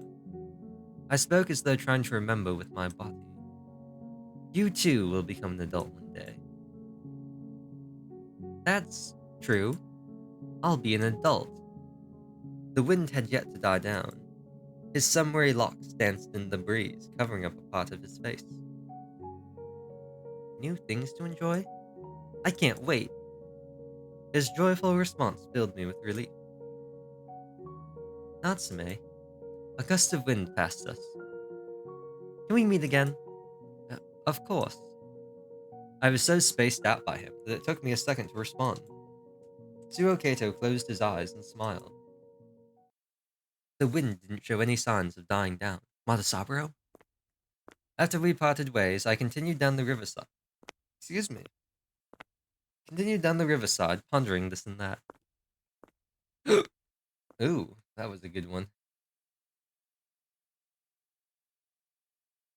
Particularly, what was Kato dissatisfied with? He had friends, his family situation was good, and it didn't seem like anything was getting in his way to a decent life. And yet, Mamiya takes him to the so-called Trichiliocosm. I recalled his final moments in that pale, fantastical steed. My chagrin and helplessness made me bite my lip.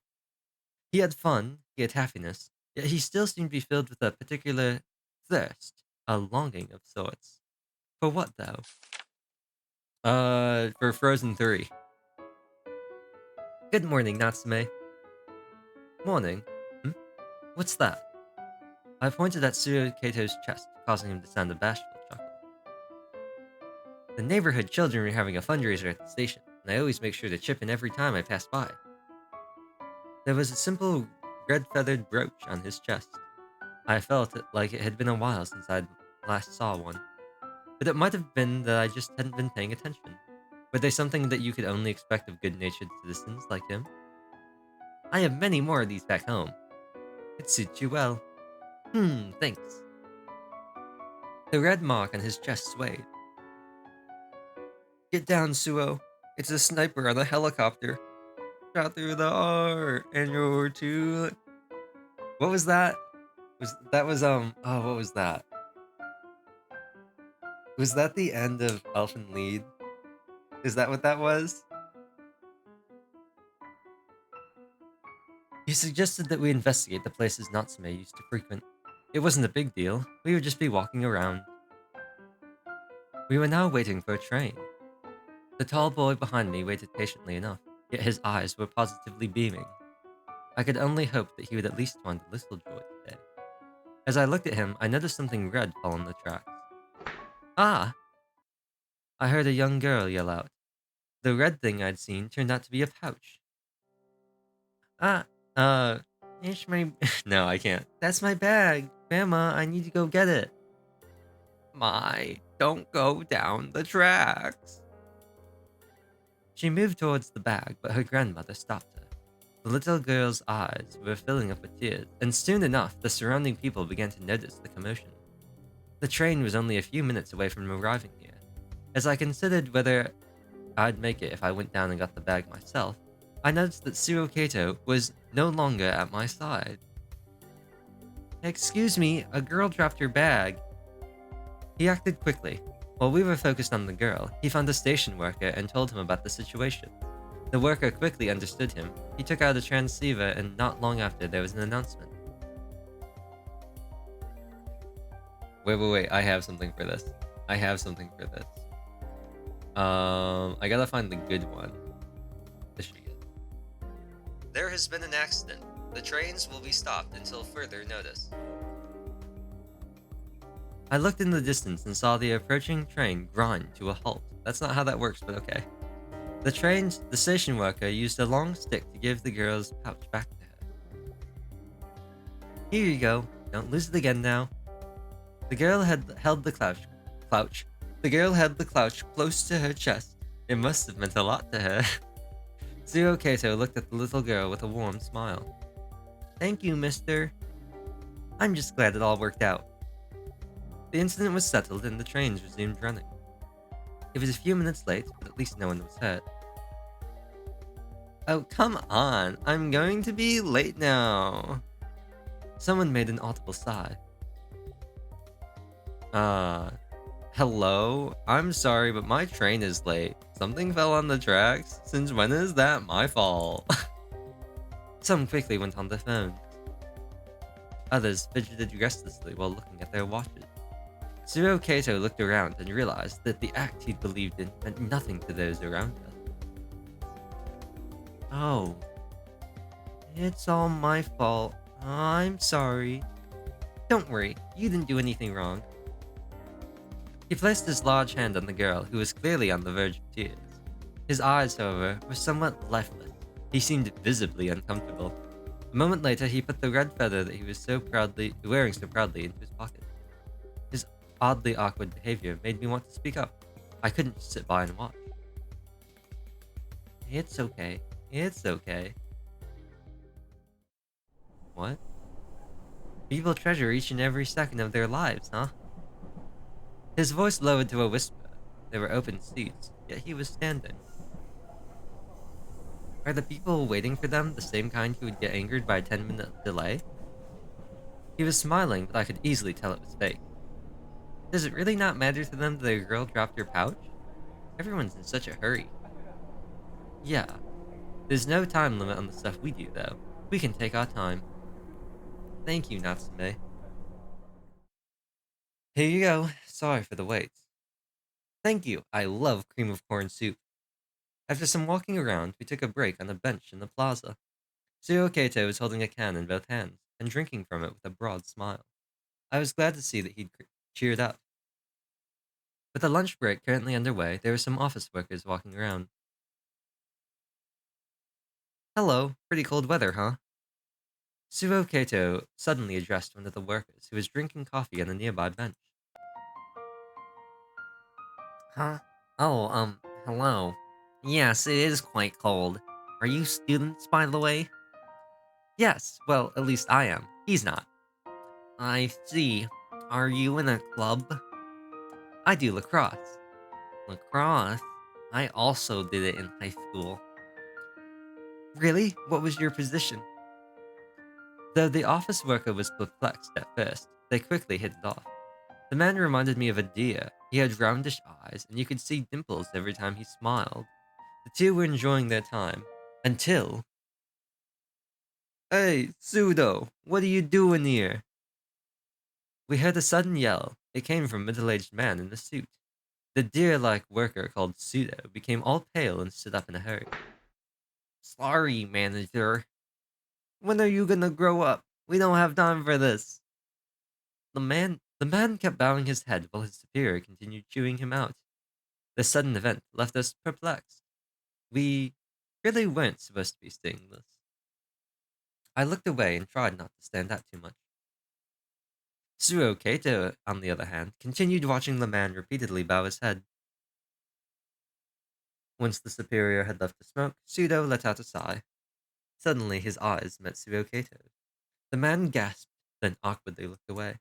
His hands were balled into fists, and I could see his shoulders trembling. Suo Kato tried to stand up, but I stopped him. Let's go. He seemed reluctant to leave, but came with me regardless. When I turned around, I saw Pseudo go after his superior. His superior? Wow. Interesting. You would have thought that maybe they would have chosen, like, Oshawott or, like, Tepig or something. That sure was a surprise. Suo Kato remained silent.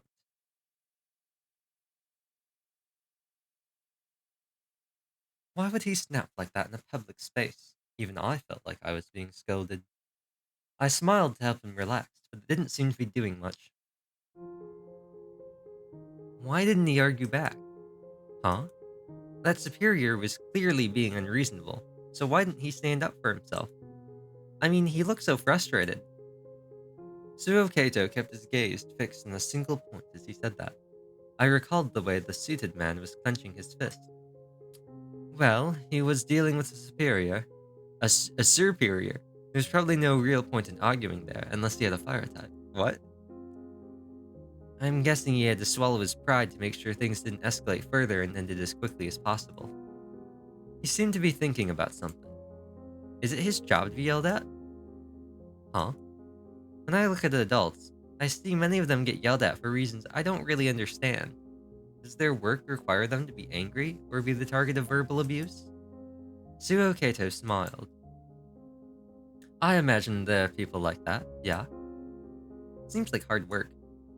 Suo Kato sounded a chuckle, seemingly having returned to his usual self. Adults sure have it hard. He seemed to have been trying to fool himself with comparisons. By the time we made it to the station, the sun had already set, with dark gray clouds drifting, Tokyo drifting, in the sky above. The smell of the coming rain tickled my nostrils. Nostradamus? I guess this'll work. I'm sorry, Natsumi. I told you to relax, and now you're helping me. I don't mind, really. It would have been too much for you to handle alone anyway. A storm, huh? I guess that means public transport's a no-go. What? You mean you're not staying over? Huh? Can I? Of course. That's what I had in mind when I invited you in the first place. Alright then. I guess I'll stay. The stormy night reminded me of Sugo Kato's sleepwalking. When I was talking to him just now, he seemed better than fine, but I'll keep an eye on him. I listened closely in the darkness as the heavy rain beat against the windows.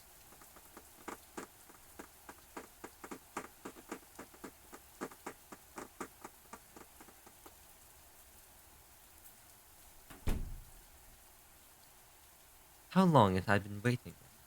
I seemed to have fallen into a shallow slumber and woke up only when I heard the front door open.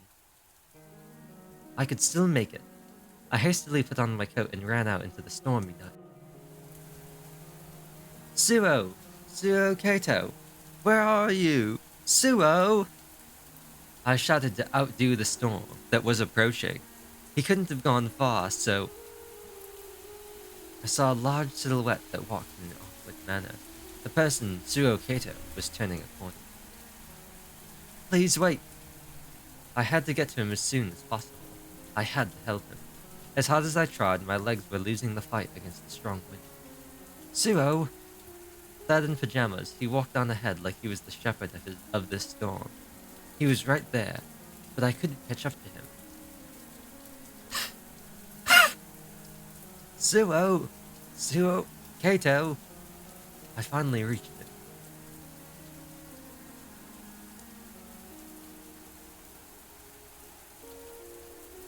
He was in a forest, walking barefoot on the grass. Like Ed Sheeran with Beyonce? Was it Beyonce? Or is it Rihanna?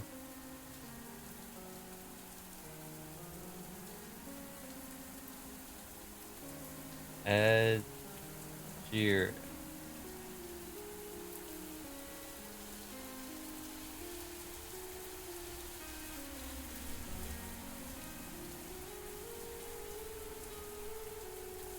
It was Beyonce. I thought it was Beyonce. He looked up at the sky as if trying to converse with the moonlight, just like some sort of moon bat.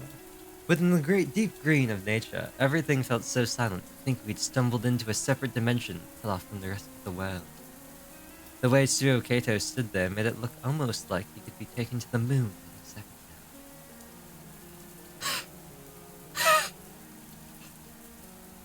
now. Nuga! The relief of having found him, combined with a strange fear, made me cling to him. Let's go back home, Tsuyo Kato. Come back with me. Within the depths of this endlessly green forest, located far away from the city, the starry sky looked so beautiful it almost hurt. Good morning, Natsume. Did you sleep well last night? Ah. Wait, you don't look so good. Are you okay? Suo Kato. Ah. I embraced him as hard as I could. What's gotten into you? Did you have a bad dream? Suo Kato. It's okay. I'm here now. Suo Kato wasn't at fault. He was simply fed up with his boring, mundane life and escaped in search of something that could provide him with more stimulation. Ding-dong. That was all there was to this boy. Nothing more, nothing less. Why was he walking around in his sleep? The answer was simple. He was bored of his daily life. That's why he was somnambulating. Somnambulating? Is that what it is?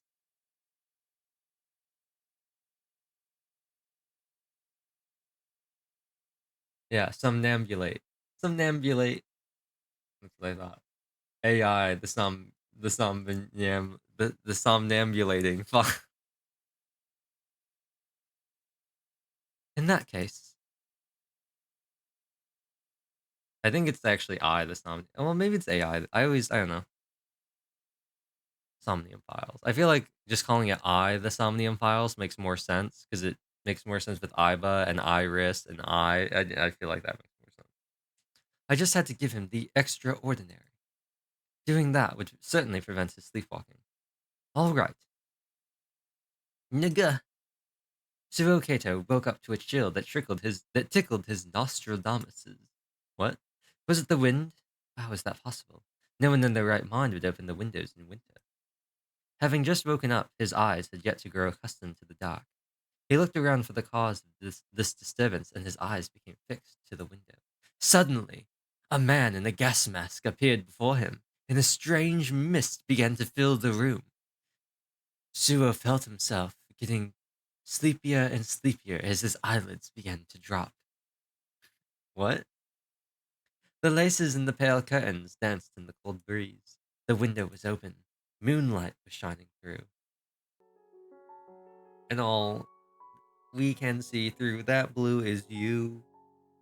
That's why it opened up where Mamiya is. Pounding my chest, trying to fill up the nothing. Suo Kato, I came to take you away. It was a clear, crisp night with the stars shining bright in the sky. I thought you were a prince. This took a lot of effort. I had used the rooftop to go from the guest room to here. That definitely wasn't something a grown man should have done, though. I wasn't exactly in good physical shape, and my sides were actually hurting pretty bad. And worst of all, if I'd been spotted, I'd instantly have been seen as a shady guy. Really felt bad about it. Why had it come to this? Still,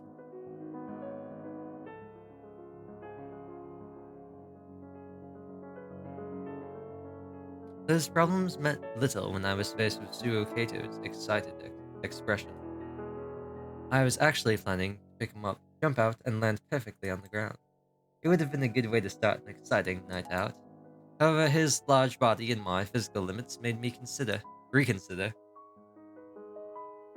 I'd said that I'd come here to take him, but I ended up just being a guy who was here to hang out.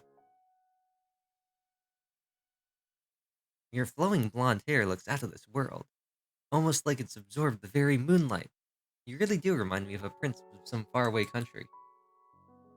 Kato repeated himself, still not fully awake. Yeah. I patted his back and nodded. But you're no real prince. You were charmed by a devil you met at a lake. Mm-hmm. And now you can't unleash your full power unless you drink human blood, like a vampire. But that's a vampire thing. Well, you look like you could be both a prince and a vampire. I mean, there can be princes like that too, like the vampire prince. Suo Kato made a warm smile. He looked at me like I was something rare and valuable, and it frankly made me a little embarrassed.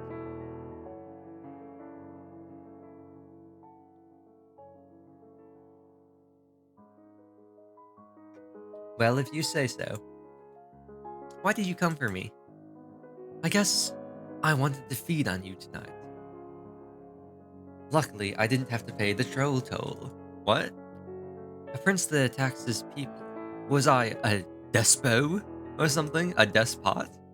Was I despot? Do do do do do. Do do do do do. That's not it. You can't attack your own subjects, so you feed on people from other countries. What is this? Wandering Witch Journey of Elena? That seems like a diplomatic nightmare. I'm glad you're well at any rate. I patted his head, making him squint as if I was tickling him. Do you prefer lively sacrifices?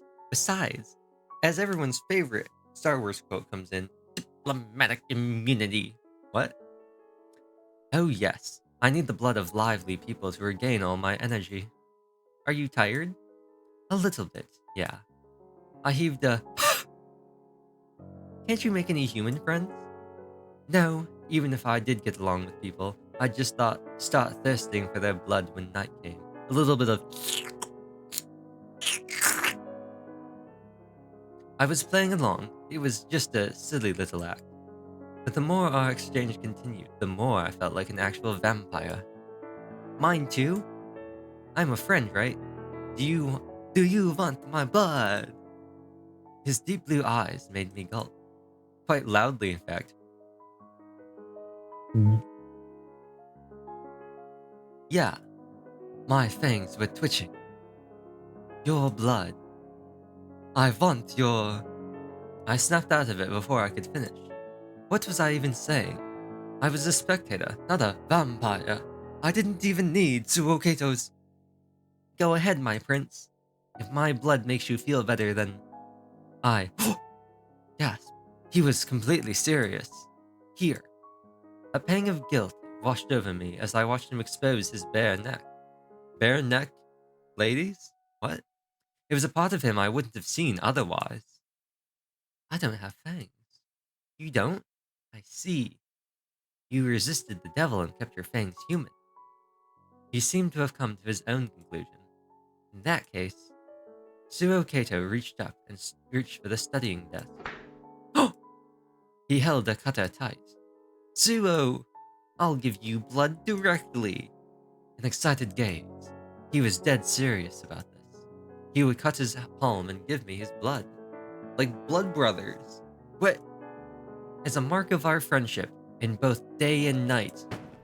This was no longer mere play acting. I was really going to become his blade. Suo Kato had fallen asleep. He slept so soundly you wouldn't think anything at all had even happened tonight. I, however, was completely drained. The taste of iron in my mouth gave me a headache. To think, I actually drank his blood. Wait, what was my blood type again? I knew my blood type from when I was still alive, but the same couldn't be said about my current body. If my blood was incompatible with Suo Kato's, I might die. I felt all the blood rush from my head. I threw another glance at the young man still sleeping in peace. The fact that he was presenting his cut like a medal made me smile for some reason. The mark of our friendship, in both day and night. Oh well. Feeling awful about the whole idea, I lay down next to him and hoped I wouldn't turn to ash once morning came. I was woken up by sunlight. As it turned out, I lived to see the morning. I didn't feel strange or anything. Nigga? My stirring had woken up the boy next to me. Good morning, Suo Kato. Good morning, Hatsume.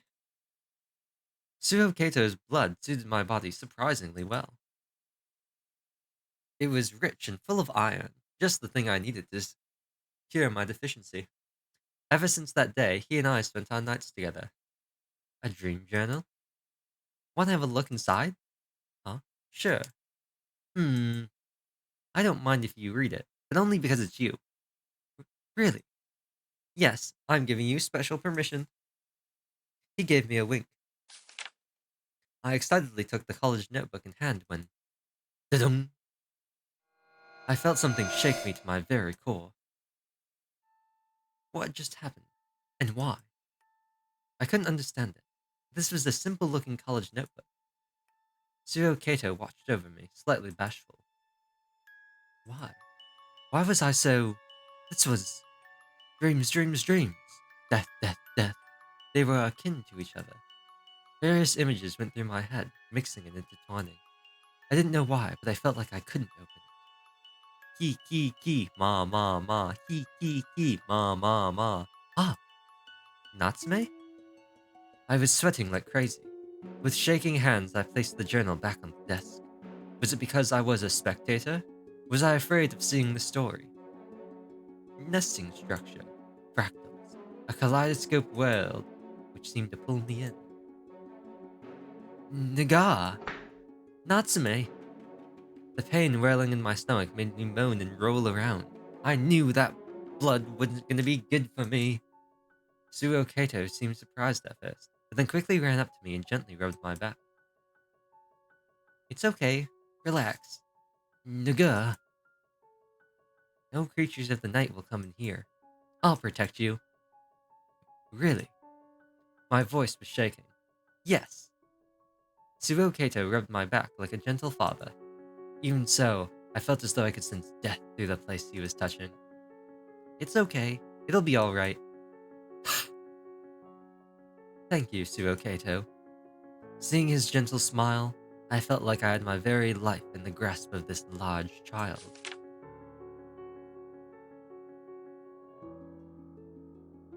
Natsume, you're a Christian?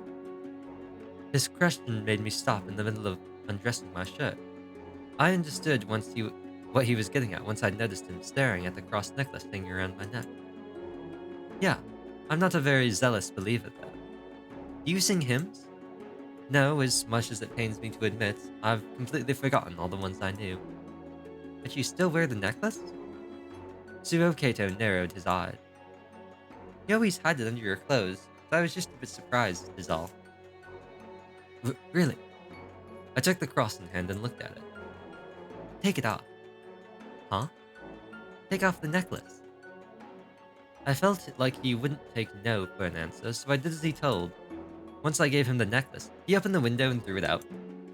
Ah, I couldn't stop him. It didn't really suit you. Suo Kato had complete control over me. It's the blood! It's the blood! He's the blade. Even so, I did my best to save him from his sleepwalking. Sleep running, on the other hand, was all good. Can I sleep with you? You're like a little child. He laughed at me, but I didn't back down. You mean in my room? That question made me remember the dream journal. No, the guest room I'm staying in. How awfully selfish. If you can't sleep, I'll just make you some more milk. Okay?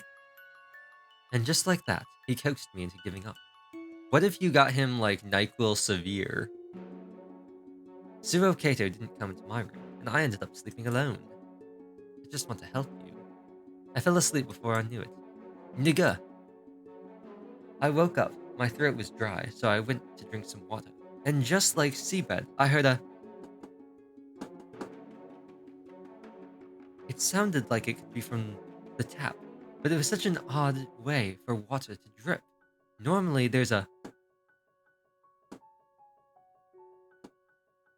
Water usually doesn't sound like it's trying to create Morse code by going... As I did that, I ran into Suo Kato in the hallway. There was no light in his eyes. It made him look just like a ghost. Wait, which one of us was the ghost here? I, who was already dead? Or Suo Kato, who was walking around on his feet, bare and pale? Which one of us was closer to death? Him or me? Natsume, are you okay? Huh? You're looking kinda sleepy these days. Is the pillow not good for you? Suo Kato. You're the one who doesn't get any sleep. That's not true. I sleep well every night. You need to have a balanced sleep schedule. That goes for me too. If you're feeling sleep deprived, you could always lie down in bed and get some more rest. Suo Kato. Should I have slept with you last night? I'm just worried about you. Why? There's nothing for me to worry about. No, there is. There isn't. You need to calm down and let me take care of this. He was clearly denying my words. He obviously didn't want me to speak of it. Why don't you understand, Suo Kato? Let's go buy a new pillow. I hear that Mike Lindell sells some real mean pillows. Huh? Who's Mike Lindell? Since you can't sleep well, we need to get you a pillow that suits you perfectly. How did that conversation lead to this? I might even find a new pillow for myself. Come on, let's go find some. If that doesn't work, maybe we can get a sleep number. Going outside with Suo Kato for the first time in a while was a refreshing experience. He was like a young child trapped in a large body. His behavior nearly made me doubt all the strange things that had been happening recently. Maybe I really did have a bad pillow. Natsume, there's a corner with pillows from all over the world. Let's see what it's about. What indeed? Once we were done shopping, we walked straight back home. The light of the setting sun caressed my cheeks. Ahead on the road, I heard a child talk to his mother. Mommy, what's for dinner tonight? Grilled and salted mackerel pike. Aw, but I hate fish. Now, you shouldn't be picky. What should we have for dinner? Honestly, I'm fine with whatever you'll make me. How about you make something today? Huh? But I'm not a very good cook. The only thing I'd probably be able to make would be cereal, jelly beans, and dry toast. Our shadows stretched out behind us. As I glanced at Sua's profile, the evening sun shone into my eyes for a moment, making them water. What a fun day that was. Wasn't this just fine? Wouldn't it be best if these days could just continue on forever? And yet, for some reason, Suo Kato was... Ah, I just felt a droplet. A what? It might rain soon. Huh?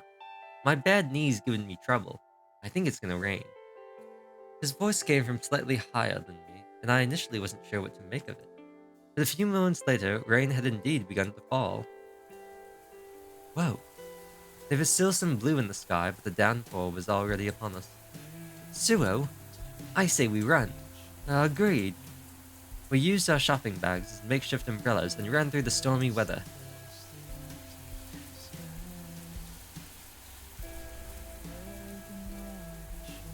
Wow, Suo, how did you know? Well, for some reason, I can just kind of tell when it's about to rain. I think it's my bad knee, like I said. I'm not sure why, but I'm always the first one to see it coming.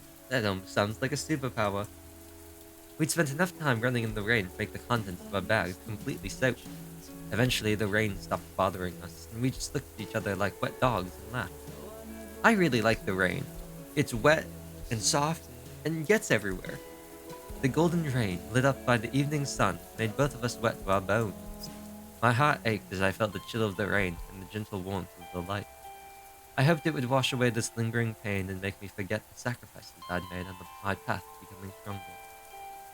This wavering downpour, it crashes and falls, is it wash away?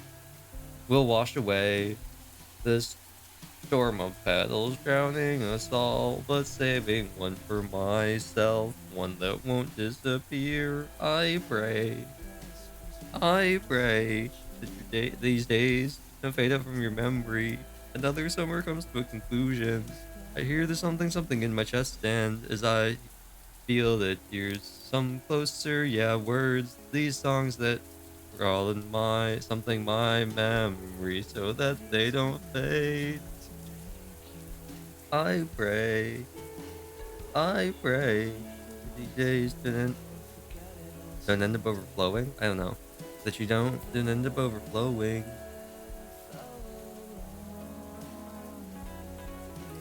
This evening time down for that crashes and falls.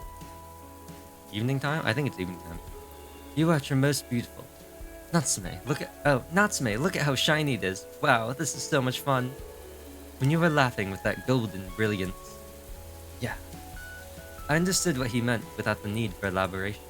Where souls truly belong. We were all attracted to beauty for reasons we couldn't quite explain. The fear I'd felt in the dark of the night, the peace I'd felt while sleeping. It was all because you were beautiful. No matter what happened to you. Nothing could change that you, Suo Kato, were a wonderful being. Hey, Natsume? Ha ha ha, ha ha ha. What? I actually bought something else. He handed me a new necklace. I heard it helps you sleep, and I think it would suit you well. Thank you, Suo. Bend forward a little. Yeah, I knew it would suit you. Suo Kato smiled like a loving mother. He was so gentle, and my heart ached when I looked at him. But that only strengthened my resolve. I was overcome by a suppressing blankness. Wild emotions rushed the sense of death within me. The things I held dear, along with anxiety, emptiness, grandness, yearning, and a longing for death. They were tearing my mind to pieces. However, my yearning for Suo Kato wasn't enough to stop my march. Not even changing his pillow could help stop his sleepwalking. What if you, like, had, like, clamps on his bed? I paid a visit to his room. Just how long had I been watching over him? I felt like I'd been here a whole day now. Pieces of the dream journal lay scattered on the bed. Was I breathing well? Why was I even here? I didn't understand anything. Anything at all.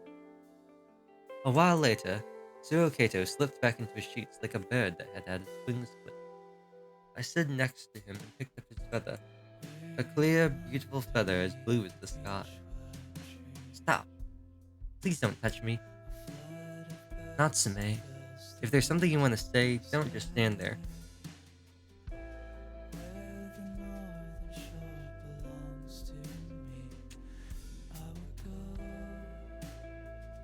We need to have a proper conversation about your sleepwalking. His expression was one of utter disappointment. It was the bored look you'd give something completely devoid of worth. You two, are you also planning me to bore me with talk about how I should abandon my fantasies and face reality? Oh, there goes gravity. Oh, there goes Kato. He choked. He's so mad, but he won't. I'm so disappointed in you. I thought you were different. I thought that despite being an adult, you were also a prince in the kingdom of the night. He stuck out his palm to me. My fangs didn't ache. Fantasies are certainly an important part of life, but if you take them too far, they'll only lead to your own downfall. And I simply can't allow that to happen. What value is there in things that don't stray from the norm? Oh, that's not his voice. Are you also just another person? It's always been like this. I've always waited for something to appear, for someone to show up, something that would completely change my outlook on life, and let me become a new me. And yes, I know that expectations are the worst kind of poison. Sorry for saying something so weird, but I'll keep on waiting. Forever waiting, even beyond. No matter what anyone tells me, no matter what I hear from those who had given up, I would take the poison and keep on hoping. Hoping for more out of this world. Ah, Samejima. Have you been well, Kato? Then again, I did see you just a couple of days ago. The two ate sweetened buns and seemed to be talking about something. I felt it had been a long time since I'd seen Suo Kato smile like that. This time it wasn't directed at me, though. Samejima rubbed Suo Kato's head. He stopped, seemingly satisfied after the boy squinted like someone being tickled. Hey, stop treating me like a child. That wasn't my intention. You're important to me, and I got a little jealous. Samejima, do you work at a place where people get angry at you? Well, I'm a policeman, and now that you mention it, there are indeed situations where I get yelled at. Why do such jobs exist? That's a very good question. Once you become a member of society, you will receive undeserved verbal abuse. Those with sensitive childlike hearts will get hurt, sometimes to the point of never recovering, which is why they choose to bury their own emotions. Suo Kato fell silent. It's to protect themselves. You can't be hurt if you feel nothing. And that's what it means to become an adult. Does that apply to you too? Did you also bury your feelings? The wire-like man said nothing. Oh, hello. This seemed like a blunder to me. Although I'd seen Samajima in the other stories many times now, this was actually the first time we'd met. I'm a friend of Suo's. My name is Natsume. I see. His brief, simple response made me realize just how thick the wall was between us. He gave me an icy, observing gaze that sent a cold sweat down my spine. If you don't mind me asking, what do you work as? A detective. And how did you come to know him? He's an acquaintance of an acquaintance. Few people are less trustworthy than ones you come to know through people you know. Samajima smiled. It made my stomach hurt. I think I understand Suo in my own way, as an adult. I see. He didn't seem to be impressed and appeared to imply that I would never be up to the task. Frankly, his attitude upset me. I did, after all, have my pride as Suo Kato's friend. How about you, then? Excuse me? What do you think you can do for Suo Kato? As an adult, I mean. I can protect him from the dangers of society. His prompt response left me speechless. I am, as you have no doubt noticed, an adult. I didn't know what to say. Having lost interest in me, Samajima went to Suo Kato and said something I couldn't quite catch. I was at the loss for words. Our exchange made me realize that I was only a 17-year-old in an adult's body. He, however, was a true adult. He was doing his best to talk to Suo Kato while having an objective grasp of his position. This made me feel like I was completely defeated. Sorry for the wait, Natsume. It's okay. Are you done? Yes, Samajima's quite the warrior word. I tell him it's all fine, but he never listens. I see. Of course he'd be worried. He was protecting you. Natsume? I should have protected you too. Huh? From what? Come on, there's no need to protect me at all. He pounded his chest and flashed a bright smile, making my heart ache. You were being protected even now. By your father, your mother, the school, the teachers, Samajima, the district. Everyone hoped that your future would be one of health and happiness. That was a role of adults that had, but that was a role adults had that you weren't aware of. You're fine the way you are. Natsume, you're fine the way you are. I raised my face and saw Suo Kato smiling at me. The faintly pleasant smell of someone's dinner wafted through the evening neighborhood. What? This was a gentle space, and it felt like everything could be forgiven here. So please stay with me, always and forever. Oh, how cruel. Suo was such a cruel boy. Mm-hmm. I made a weak smile. He might have been right. Perhaps it'd be best if I simply gave him the exciting, stimulus-rich life he so craved. That would be enough. I was entirely too powerless to protect him, or even change his perception of things. The idea of leaving some sort of mark on him was pure hubris. He led the way back home, and I silently followed. Our shadows had grown long in the evening sun. If I had to describe it all in one word, it'd be resignation. The days continued to pass just as they had. Suo Kato continued being the pure, cruel, and innocent child that he had always been. He didn't even sleepwalk so long as I didn't say anything unnecessary. This was the way to go all along. Our peaceful days could be maintained as long as I listened to what he had to say. I couldn't do anything about his tendency to fantasize, nor his aversion to adults. The end of December was drawing near. We walked under a sky so cold it could freeze the heart. It was a dark night, illuminated only by the lights of the city. Passerbys around us smiled warmly with eager anticipation for Christmas Eve.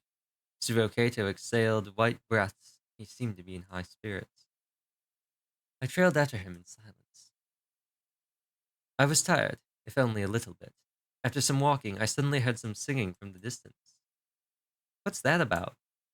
We went toward the source and found a choir in the plaza. Wow! Children clad in white were singing to the best of their ability, their faces red from the surrounding cold. Hark how the bells? I felt my heart uplifted by the beautiful Christmas carols they sang. According to the nearby sign, they were orphans raising money for their orphanage. Suo Kato listened to their performance with a loving look in his eyes, then left them a donation. After that, we backed away a little bit and continued listening to them from a distance. From a distance. Their songs brought a smile to my face and provided me with a brief sense of comfort. Suo Kato, on the other hand, seemed to be thinking about something else. It's a miracle. It really is like I'm witnessing a miracle. He exhaled an affectionate sigh. Momentarily distracted by the performance, the people around us briefly stopped before continuing on their way. Look, a choir. Okay, but I'm hungry. Really? Let's hurry home then. It was quite late into the night now. Were they racing into it? Oh wow, an orphanage choir. They must be so cold, we'll have to pitch in. Huh? Well, fine. I guess I do have some change to spare. Now that's funny. I know, funny. Oh crap, my show's about to start. It's so pretty. Suo Kato must have heard them too. Even so, he did all he could to focus his attention on the singing children. It was a silent night. Holy night. All was quiet. All was whatever. Might, right? Something that rhymes with I. A song ended and we gave them our most sincere applause. The children looked at the conductor before moving on to the next piece. The song in question was called Silent Night, which I found all too appropriate for the occasion. Still a nocta, whatever. I watched Suo Kato completely immerse himself in their performance. At first, he looked like a senior angel looking over inexperienced apprentices. However, the impression I had of him gradually changed. When the second song ended, I threw another glance at him before the choir moved on to the third. Suo Kato now looked like a powerless shepherd, waiting for the angels to come pick him up.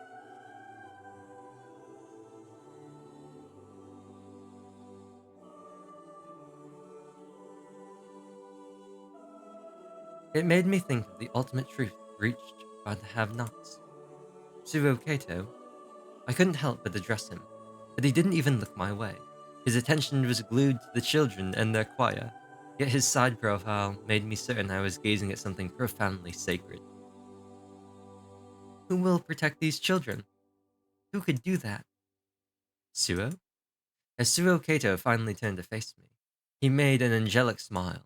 There was a certain gleam in his eyes that seemed quite unlike him.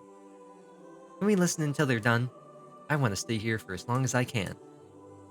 Sure, no problem. The singing continued. Time passed by in peaceful silence. Cold stars rained down. Lucky stars? Oh, the world was filled with cruelty and helplessness. So where was their promised land? The promised Neverland? Their heaven to grant them peace? I had a wonderful time today. Thank you so much. If anything, I should be thanking you. In any case, good night. Good night. I don't become an adult.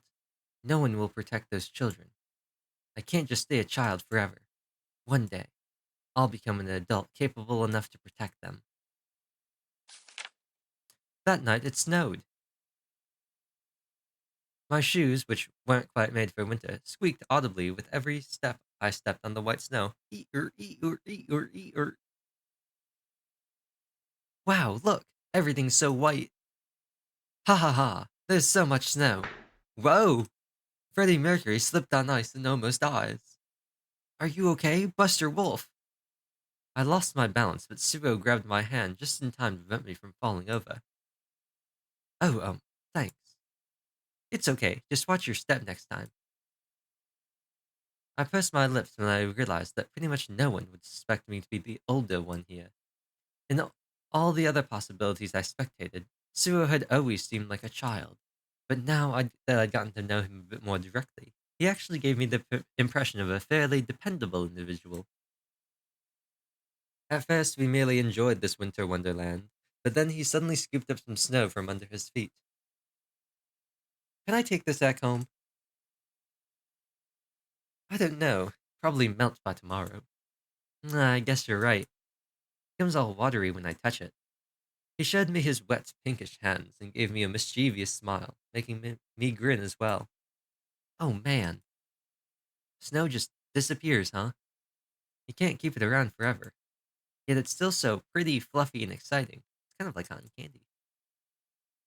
Those words felt like an expression of his inner world. He wanted to forever cherish the things that glisten like snow. Like All Star?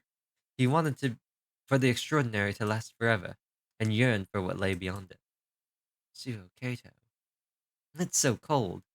I'm sorry for blurting out something that silly. I know it's impossible. The snow continued to fall. The extraordinary continued to paint the city of Tokyo in its hue. To him, it was a gentle joy, as well as a cruelty. Natsume? Ah, what's wrong? Are you cold? Should we go back? No, that's not it. The tall boy looked straight at me, waiting for my response. It was okay. He didn't have to wait. He could just abandon me. I wanted him to keep on running freely to his heart's content. Let's go, Suo. Natsume. Yes? Take my hand. What? Oh, but take off those gloves first. Huh? After waiting for me to take off the gloves, he extended his hands to me. I want us to hold hands. Hmm? Come on, just do it. Like this. Mm-hmm. I grabbed his extended hands. It sent a brief chill through me. I guess they're pretty cold, huh? Sorry about that. Your hands are so large. You'd be a good catcher. I get that a lot. The snow continued to pile up, almost like it was trying to bury us alive. She'll eat you alive. He said to me, child, I'm afraid for your soul. I somehow felt like I had to do this to you. I mean, you looked like an abandoned puppy. Just now what? I couldn't just leave you be. Come on, if there's anyone resembling a dog here, it's you. That's right, a dog. You're like a puppy, and as they say, big dogs gotta eat. Munga munga. Pouting, I briefly averted my gaze. I found it embarrassing to look into his eyes. It wasn't just because he compared me to a puppy. His eyes were brimming with loving compassion, and I felt like he'd seen right through me. I was now convinced beyond any shadow of a doubt that he was someone dear to me. I felt as though I'd met him a long, long time ago. I had absolutely no idea why I felt like that. Hey, let's take some snow back home. But that's impossible. It'll work out. I'll think of something.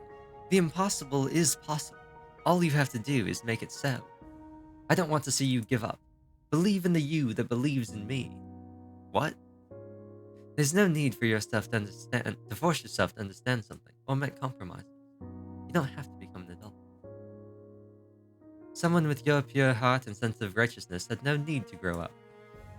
It felt as though time itself had come to a halt, and the sheets of snowflakes protected us like the starry sky. I just don't know what it means to be an adult. Adults are gray and boring, locked between towering walls of concrete, and that makes them wither and lose all playfulness they might have had. I mean, I've never become an adult before. I feel like doing so would mean I'd stop being myself, and that scares me. It's okay. You can stay the way you are. Even as you grow older, never be afraid of liking what you like. No matter what anyone tells you, hold your head high and be proud to say you like the things you do. I feel like that would help me as well. Really? Yeah. Your very existence can be a shining light to others. That's how I feel anyway. Thank you, Natsume. Your words made me really happy. The snow was reflecting the moonlight. It was late at night, but the surroundings were well lit. And within that light, Suo Kato made a smile so dazzling it nearly brought me to tears. We went on to search for a vending machine. We bought the cheapest bottle of water available and promptly downed its contents. We then dried the empty bottle by blowing inside it and filled it up with snow. We exchanged many a laugh over how difficult it was to get all that snow in, but when we finally finished, Suo Kato held the bottle like it was a valuable piece of treasure. He seemed extremely pleased with the results. We both knew that the snow inside would turn to water in the morning, but neither of us said it out loud.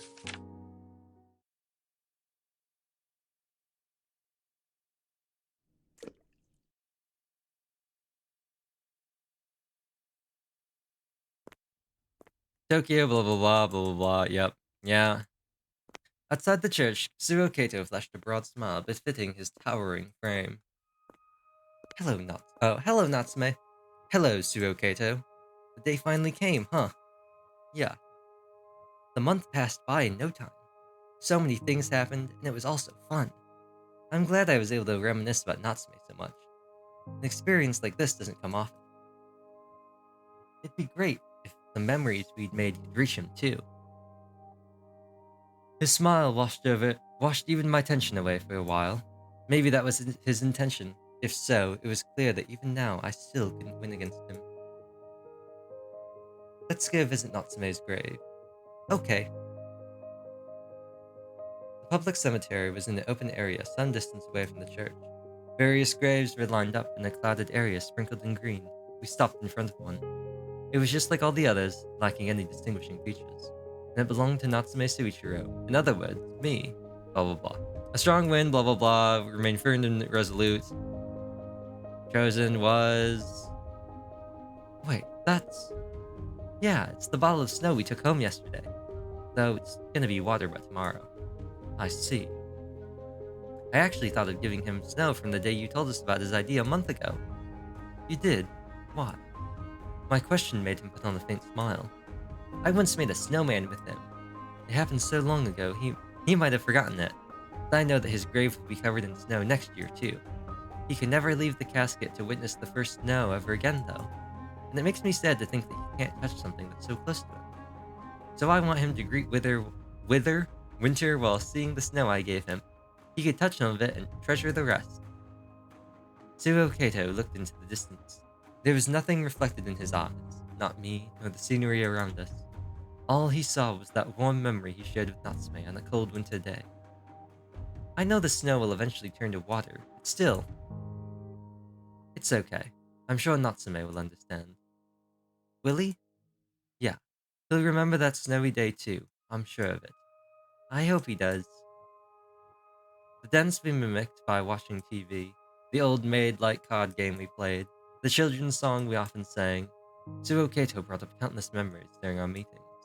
None of them were related to objects, however. The fact that he chose something like snow, which would inevitably turn into transparent water, finally made me understand what he really treasured. I'm sure Natsume, will be glad. We offered a brief prayer to Natsume's grave before walking away with a smile. Still, it's kind of sad that we'll stop meeting up like this. Oh, don't worry. There's still next week, so let's have some more fun. I guess you're right. Boy, I'm so relieved I'm feeling hungry all of a sudden. Why don't we grab something to eat then? Good idea. What did you have in mind? Well... Oh, sorry. Mind if I go to the bathroom for a bit? Sure, I'll be waiting for you right here. Thanks. That was just an excuse. Feeling emotional, I turned back towards the church to burn it into my eyes one last time. I guess that's it for my extended mass, as well as our final month together. So many things happened, and it all began right here, at my funeral.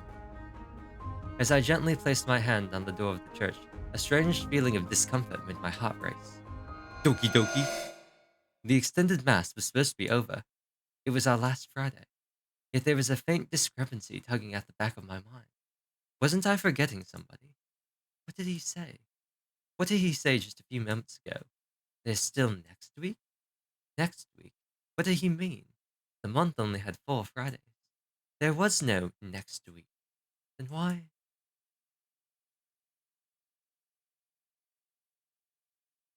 Wait, I have something for this. I have something for this. I have something for this. Where is it? Where is it? I suddenly became certain of something. I didn't intend to, but I did. It was the truth behind my peculiar feeling of discomfort. Ah, I saw a glimpse of something I shouldn't have.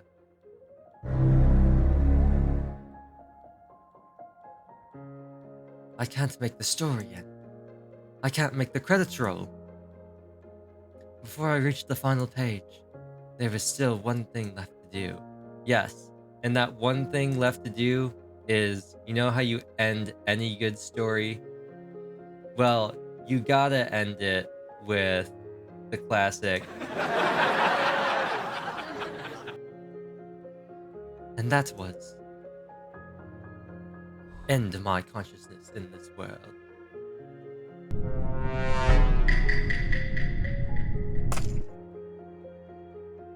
I have to end my consciousness in this world. The memory of reaching this what-if outcome probably wouldn't even be a footnote. Everything here would be forgotten. I had no idea what would happen to the me who never reached this conclusion. I wish I could have started things over from before I interfered, but then I wouldn't have made the same mistakes. Well, I should stop dreaming. It's okay. I believe in myself. I believe in the me that believes in me. Well then, good night, Suro Kato. This story has no ending. What you say? Who let you on anyway? What does it do? What you say? Not ending. Cool. Not ending. Why are they not in the right order? That upsets me that they're not in the right order.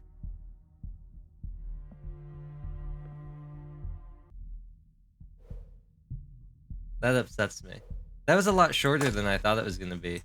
I was kind of hoping it wouldn't be that long though.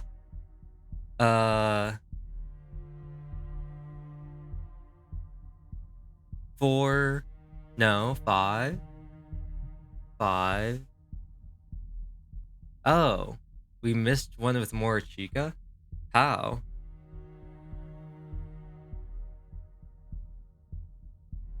What? Or is that just like, is it just like in a weird spot? It looks like I missed one. Wait, how many of Munitos were there? 2. That's only 4. Huh. Weird. 4 from... No, only 3 from Haruki's. And 5 from Kato's. Huh. Weird. Unless it's like Seabed, where like they aren't in order and we'll get one later. Because Seabed had some things like that, where some of the CGs were in places out of order. So, I don't know about that. Also, hello, Neko. Pretty sure it's the one with Nurse Mamiya? Oh. That is weird. Why didn't we... Wait, what? It's the one when with the things. Yeah, the one with the curtains. Yeah, that is weird. We definitely saw that.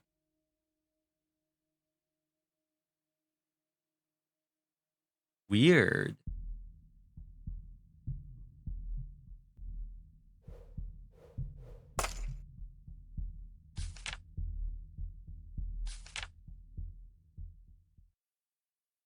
No more hand-drawn Dragon Quest games? No.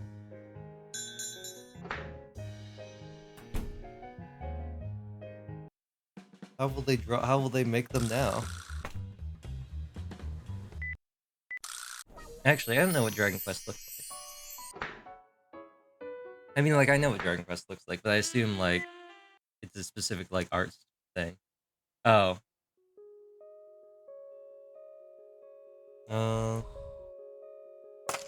This one.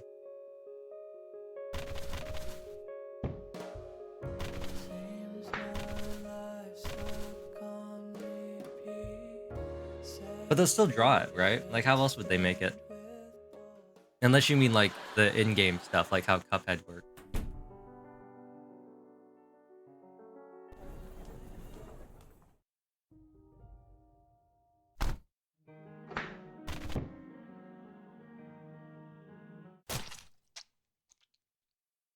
The last remains of Pompeii burn. The gadabout just returned to see the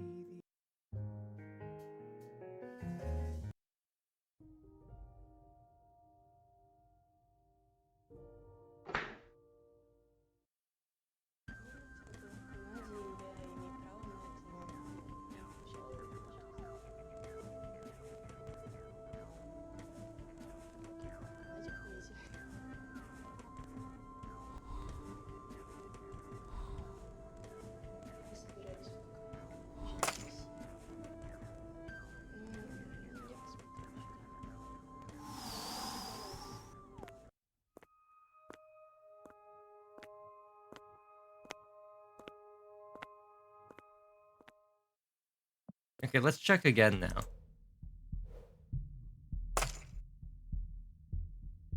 Weird. It's still not there. Huh.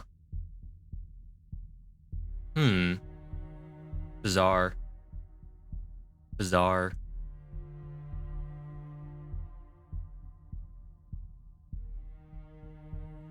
Strange.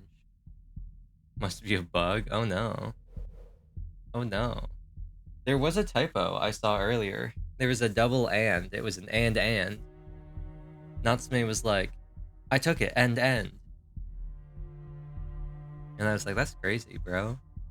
That's pretty wild.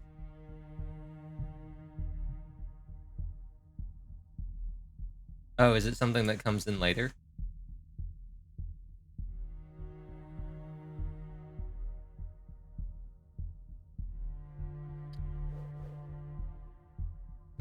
So we only have Ryo's left now. We could do it.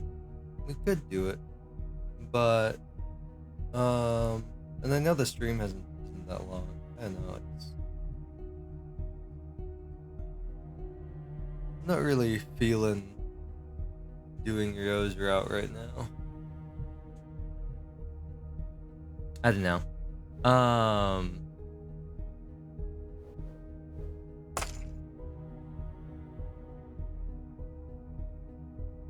I think part of it is I'm not like super invested in these our 4 existing characters, or the 4 guys right now, just because we kind of already went through their stories. And also I'm decidedly less interested in Kaito and Ryo's stories, just of like what they are. They're decidedly less interesting to me. Just because, just like the mysteries, I guess, involved with them. Like, this was kind of something that interested me in Ryo's, but now we know it's Mamiya. And then Minato had the whole thing with Mina, and that was interesting, and that was resolved. And we kind of resolved Haruhi's and his whole thing. Although I think his initial one in Fall Down was more interesting than his thing in Downfall. And then I just wasn't that big of a Kato fan. But I think it's just because we've already done Haruki and Minato's, and those were the 2 that I was the most interested to do. And so I'm just not as interested. And I feel like to some extent, like, Kato's pretty crazy. Like, his fall down was pretty crazy. Ryo's just, I feel like, pretty straightforward. I didn't, like, it wasn't super crazy or out there. Like, Minato's had all sorts of stuff happening. Haruki's had all sorts of stuff happening. Kato's was really crazy. And Rose was just kind of there. He was kind of like, yeah, here's this guy. His mom sucks. Takes his money. Always drinks. Beats up him and his sister. Yeah, she sucks a lot. Then he stabs her. And I was just like, okay, so what? Hoshiai no Sora? We're recreating Hoshiai no Sora?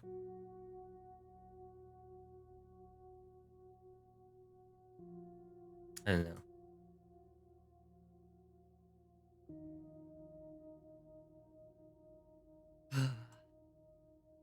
Conversely, on the other hand, I am very interested. Hoshiai no Sora. Yeah. Yeah. The anime that will never be finished. The story that will never be finished because they axed it mid-season. Well, they didn't axe it mid-season. They were told it was going to be 24 episodes, and then like right before it was supposed to go into production, they said, actually, no, 12 episodes.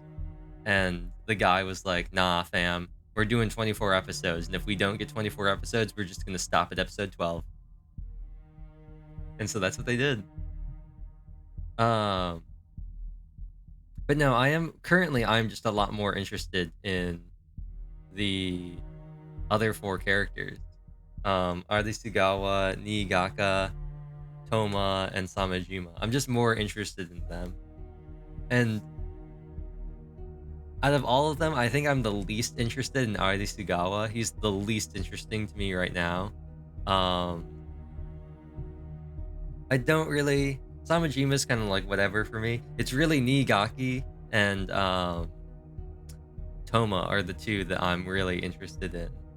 Arisugawa's kind of whatever. And Samajima, the only thing he has really going for him right now is his voice. I think doing his voice is fun. But Niigaki and Toma, I think I'm going to be really interested in. One, because I think Toma's voice is really funny. They're so much fun. I love the Pink Housers. The chips thing, the New Year's thing, that was really good. I really liked that. That made me so much more interested in what these people were doing. And I think conversely made me so much less interested in what the main 4 guys were doing. But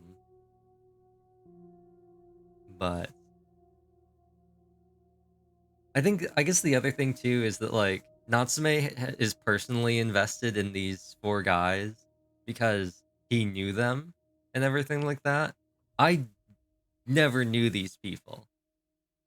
So I'm not nearly as invested in what happens to them as he is. And I think that's also kind of a problem. I don't know.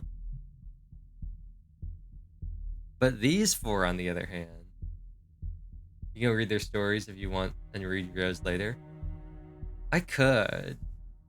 I just kind of want to get it out of the way, though. I kind of want to do them all at once. And I am, I guess, kind of excited. Natsume is going to try and fix Ryo's thing. And I feel like his is pretty straightforward. I think I was a little disappointed by Kato's tips. I think I was just kind of disappointed that it kind of ended like... There really wasn't anything that happened. It was just kind of like... It just kind of went. There wasn't really... There were no decisions. There wasn't really any, like... It was just kind of like, oh, well, we're here now. And it's like, oh, he's sleepwalking. But now he's not sleepwalking if I keep doing what he says. And it was kind of like, things just kind of resolved. And I was like, oh. Okay. But, I don't know. Ryo means more meatery, probably. But Niigaki is going to be fun. Because I'll get to talk like this the entire time. Every time. It'll be half of Natsume talking like this. It'll be half of Natsume doing his normal, like, aha, I am observing what is happening. And then the other half of it will be, oh my god, I can't believe you guys are still fighting about this. We need to hurry up and finish cleaning. And it'll be great. And I think that'll be fun. And then Toma's is going to be fun.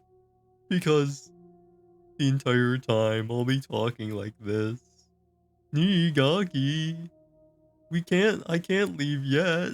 If I leave without cleaning, I won't be able to think about anything else. Soba? On New Year's? Is that what he says? That's sacrilegious. Is that what he says? Something like that. I don't know. Toma's just really fun because it's definitely not the voice. Like, I mean, it's kind of the voice that you get from this chibi of him. But, like, all the other depictions they've had of him, he's this real, like, tall, cool guy. And then I made him sound like this. You know?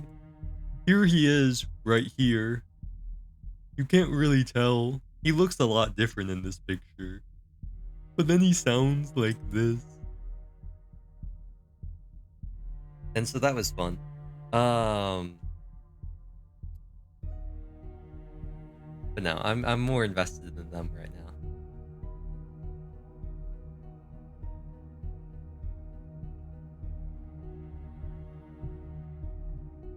I don't know.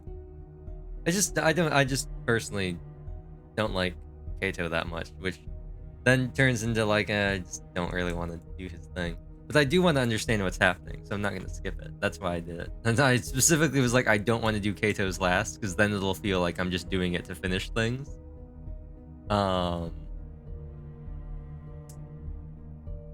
If I could go back in time about 2 hours ago, I would probably choose to do Kato's first instead of Haruki's, and then do Haruki's.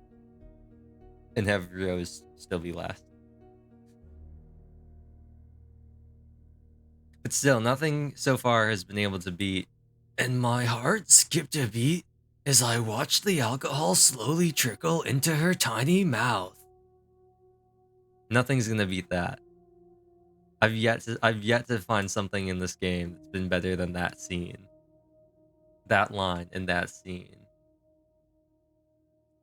Do I still wait. I definitely have the audio. Let me pull up the audio. I know I don't have the video anymore.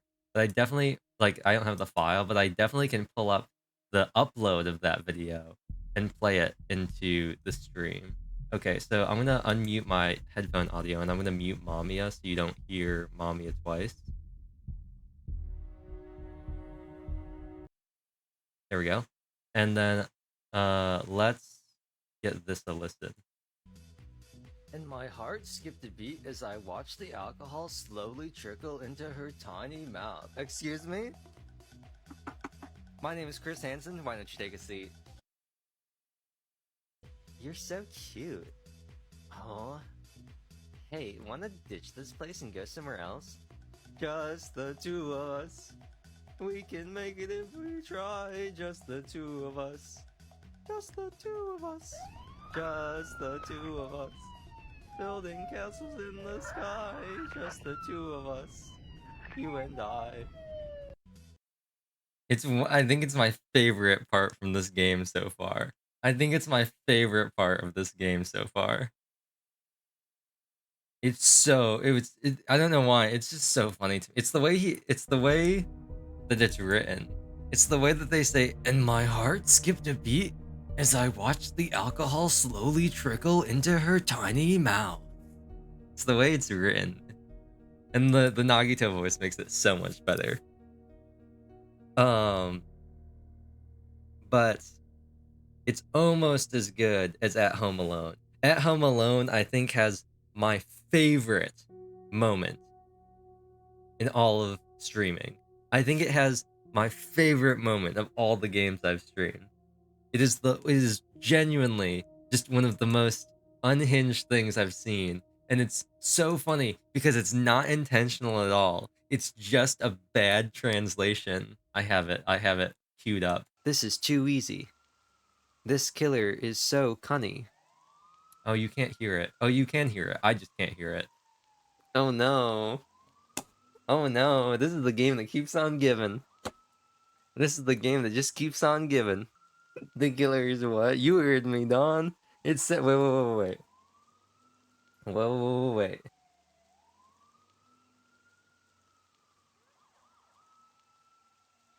My name is, what's his name? Chris Hansen? Why don't you take a seat? It's just so unhinged. That's too easy. You heard it here first. The cop is saying that Cunny is too easy. It's so good. It's so good. It's such a funny... It's so funny. It is my favorite part of At Home Alone. It is my favorite part of At Home Alone. The game is genuinely a pretty good game. But the fact that they just like put everything into Google Translate and then like copy pasted it back out is one of the best things I've ever seen. They just go, yeah, that'll be fine.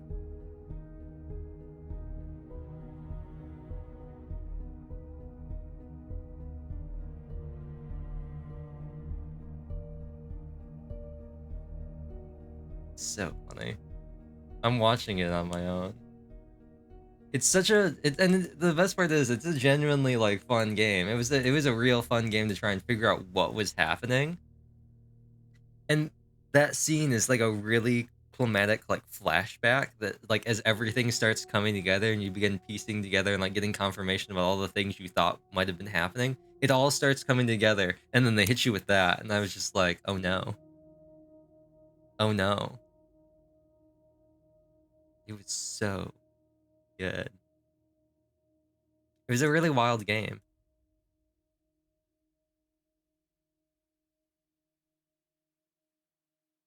It also like I think it has like a built-in crash.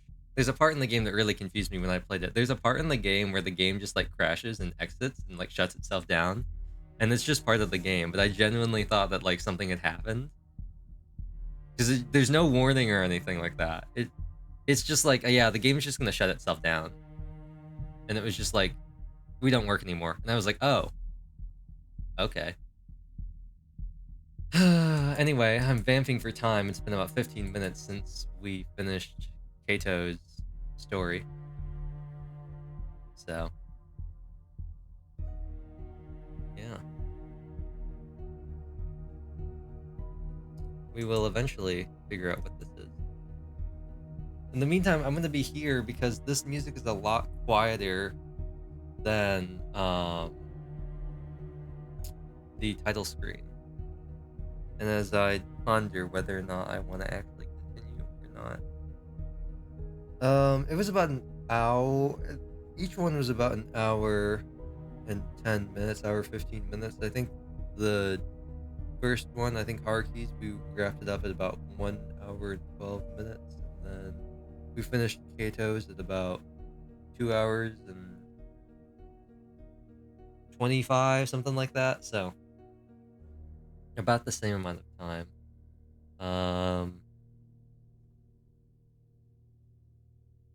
I don't think I'm gonna do Rio's. Not today. I can't. I can't. I don't have it in me to continue. I could switch to another game, but I want to keep this VOD size pretty small.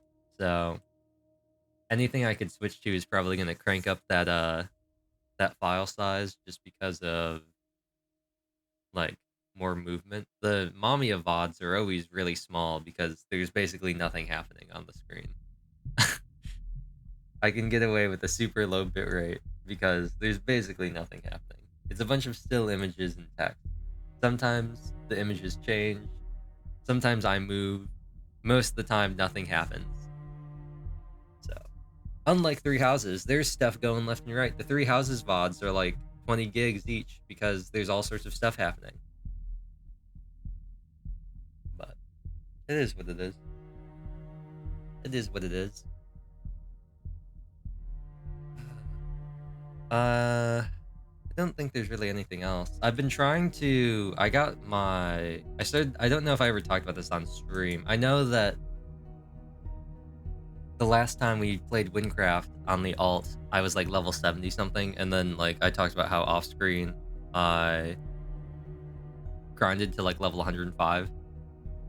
So we've been chilling there. I started a new character as an archer, and just recently I was able to get to level 100. So that's pretty cool. I'm currently in the process of trying to beat the Kira Hive. I'm getting just curb stomped by the Fire Division boss.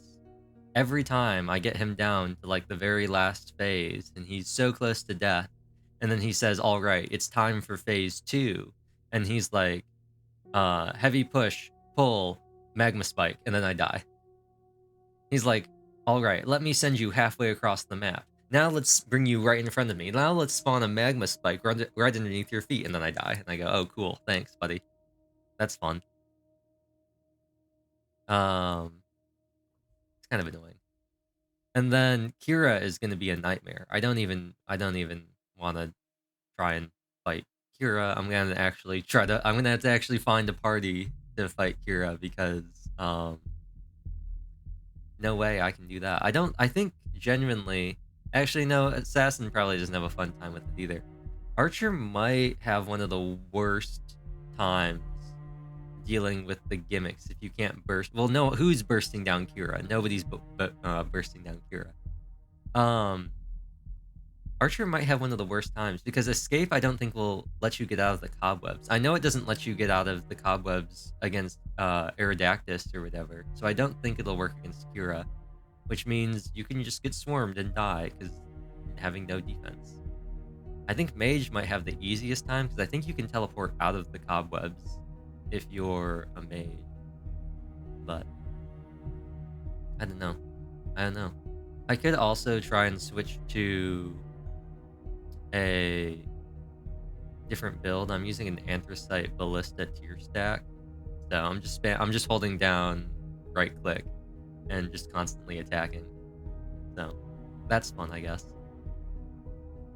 It's not as nice, I guess, as maybe a bolt slinger build, but I like the fact that I can actually take 2 hits and not immediately die. That's pretty fun, you know? Not immediately dying the second something touches me. That's pretty cool.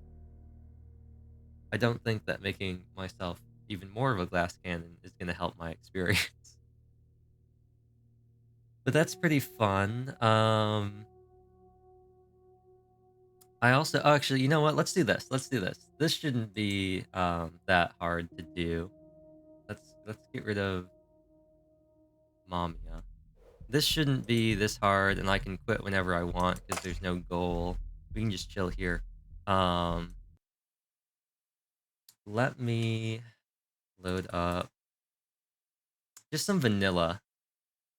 I'll load up just some vanilla Minecraft, and then post Mamiya decompression stream, and then change the category to Minecraft. Minecraft. Cool. Play. And then hopefully, oh, I have TCG live. I'm not gonna play TCG. I'm not playing TCG. I downloaded it just because I have like this stack of like uh the like 100 code cards that I've just never scanned in. Want to hear some irony? Irony. Excuse me. Sure. Sure. Died and it's the year of the dragon. Oh, I logged into the wrong thing. Oops. 1 second. I'll have to launch Minecraft again. That is pretty ironic. Isn't that IRONIC? And then the rest of the song.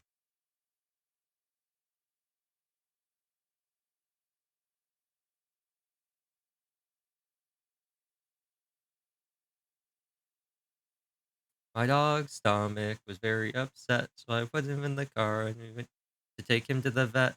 And on my way back home, I killed a cat. Isn't that what the part of that song?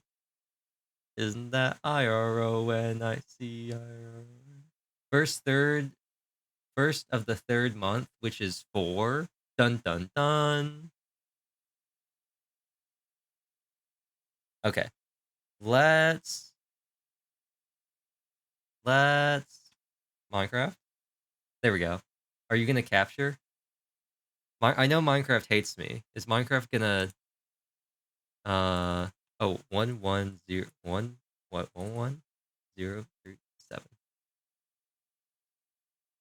is Minecraft gonna capture? No. Wanna know why? Because because OBS hates me. Capture. Capture. There we go. Oh, that's a creeper. I forgot. Minecraft loves doing that. Creeper. Aw, man. So we back in the mine. Why am I lagging so much? Why am I getting so many frame jumps? Wait, where's Creeper? Aw, man.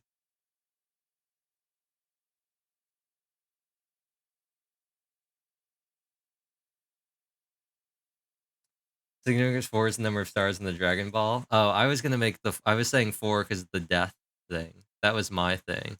All your loot is belong to us. Sun Moa moment. Watch this.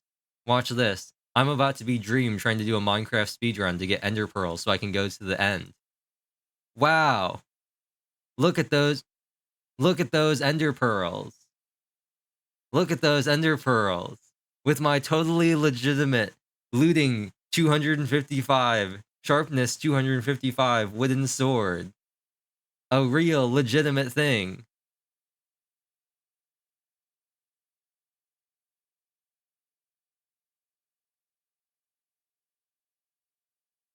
Okay. Now, in serious fashion, we are in creative mode right now, but oh,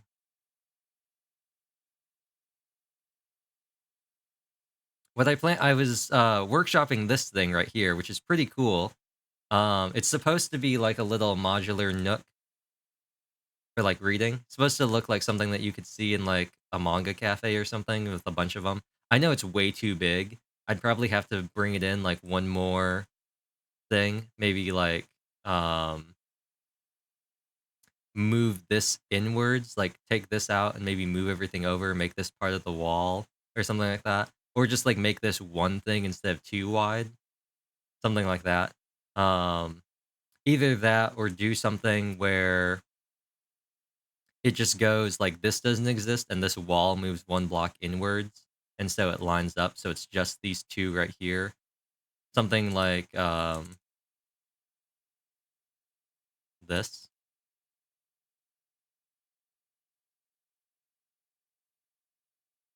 Like that. Because that would be a lot smaller. I think that might work better. And I think this looks more natural as well. I like the double layer deepness for the beds to kind of make it look a little comfier. But uh oh, actually, I have to break both of these now, don't I? Yes.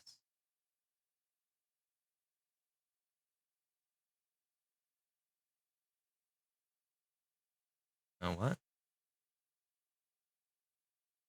What? What? Wait.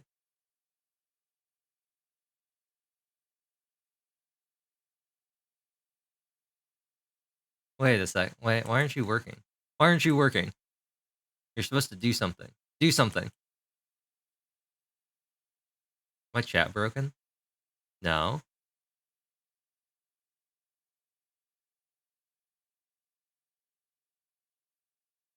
Oh,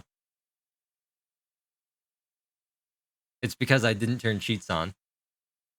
This is a survival no cheats world. So when I want to use cheats, the reason why I'm in creative mode without cheats, is because when I open up the LAN world, I hit LAN start world and I enable cheats, and that enables cheats for the world, but doesn't actually change to the thing. It's how I keep it, so I'm playing legitimate. And I just didn't do that this time. So the debug stick doesn't work because you can't use the debug stick if you're not using cheats. Right. But however, we can still do this and crawl inside. And then, yeah, it's nice and fun. It's nice and fun in here. And you can put books here, like Don Machi Volume 18. This is actually the beginning of Don Machi Volume 18. Part of the text got cut off, but this is legitimately the beginning of. So that's fun. And then to leave, you just crawl back out. Ta-dung. Well, technically, you don't even have to. You can just like, bam, and then you can just go. There we go. But my original plan was to um recreate that. I can't use cheats now, so I have to actually fly over. Um, was to recreate something like that. I was just testing what it would look like to be put into the basement area.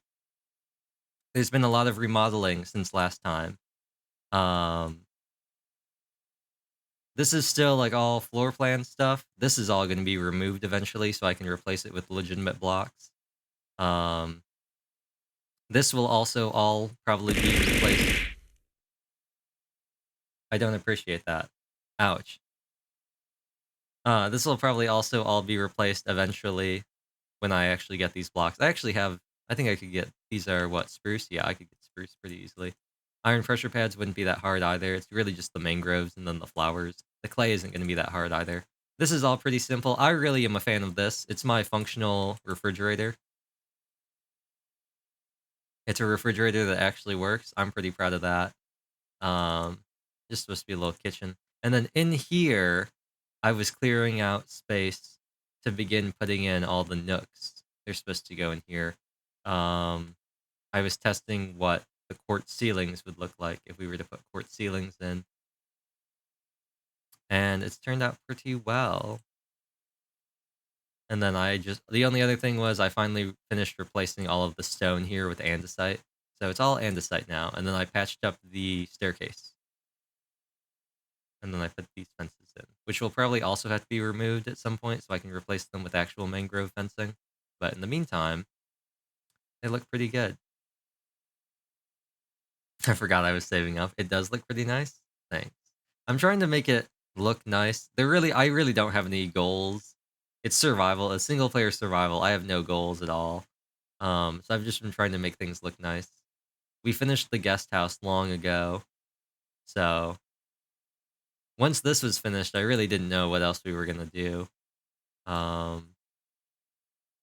don't know if I ever did this on stream, but I finally did just get rid of that zombie villager that I was keeping trapped up here. I was just like, you know what? We don't need him. I don't care anymore. And so he has been freed. The pool tables here. I actually came up with this. Actually, is different. I think I have a different design in the main house, but I recreated another pool table, and then I was thinking about other furniture that we could make. The spawner's still doing pretty well. I actually tore up the space behind the mob grinder.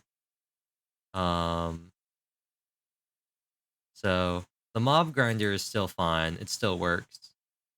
But the space back here, I tore it up to try and find andesite, and it's a real mess. Because what I did was, wherever there was something that wasn't smooth stone, I just started mining. And I didn't care what I hit, I just started mining. Although eventually, I did find... Oh, you can't even get up here. I did find this, which I thought was pretty cool. And so I was like, maybe I'll do something here. A nice little cave pond. And then if you continue going down far enough, somewhere in here, you'll find the mine shaft that we were in a while back. I don't know how you get there. All I know is that sometimes I get lost and I end up in it. So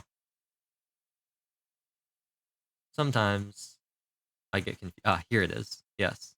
This is like the actual mine shaft beneath this whole place. The actual like naturally occurring like place that we mined out a long time ago.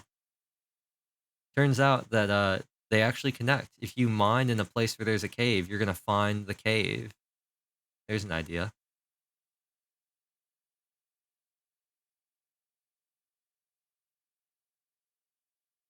And then this was a chest I made just to transport all the andesite back and forth. Aside from that, nothing has really changed in the world. I haven't really explored out farther this way. I haven't done anything in the Nether since the last time we streamed Minecraft. I actually don't know what's beyond here because I was never really back here. I know we went on that very long, like 4,000 block journey to try and find the cactus, but I was just running around, so I really don't know where any of that stuff is. And then I don't know if it was on stream, but I did briefly run over here, and I believe I marked it somehow, so I should be able to find it. Is it over here? I think it was over here. I believe I marked it. Yes.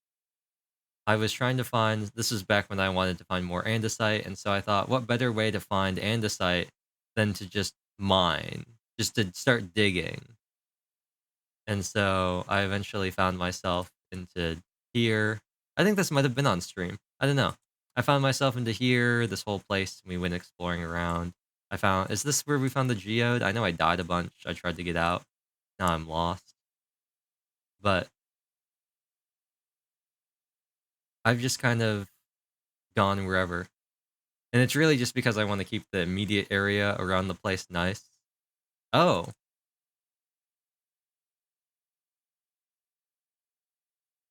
Huh. I feel like that's not supposed to happen. I feel like that's not supposed to be something that should happen.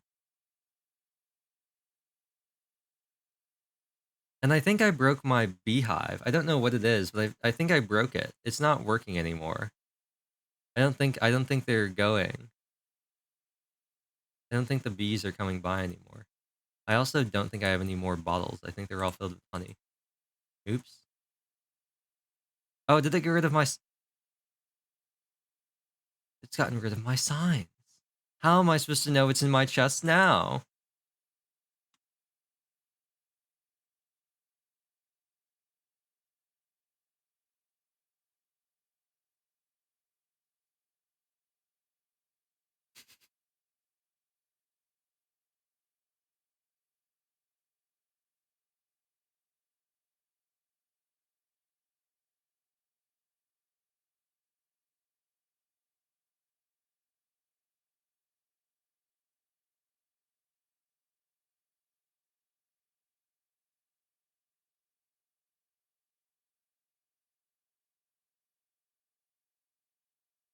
I don't know what that originally was. I don't remember what a lot of these really were. But at some point, I would have looked at the signs on stream, so there is at least a record of what these were at some point. So yeah. I think somewhere there's still some stuff I left behind. I think there's a blast furnace that is deep below the ground somewhere. Not sure where it is, but it's somewhere. And yeah, I made this just because I thought it'd be funny. Also, I found out that they actually have capped the enchantments now. They're now capped at 255. Even if you try to go to the old cap, it still just auto brings it down to 255. The old cap was 32,767, I think it was. Or maybe it was 676. It was either 767 or 676, but it was 32,000 and then some combination of 6 and 7. So I tried doing that again, but instead it was like, nah, fam, we only go to 255 now. And I go, oh, okay. And then these maintain whatever they were, and all the other gear is legitimate. Totally legitimate items in Minecraft. Definitely. We're just gonna... What is it? Unable to switch game mode. Aha. Now... Oh, it still says unbreakable. That's a shame. That's a shame.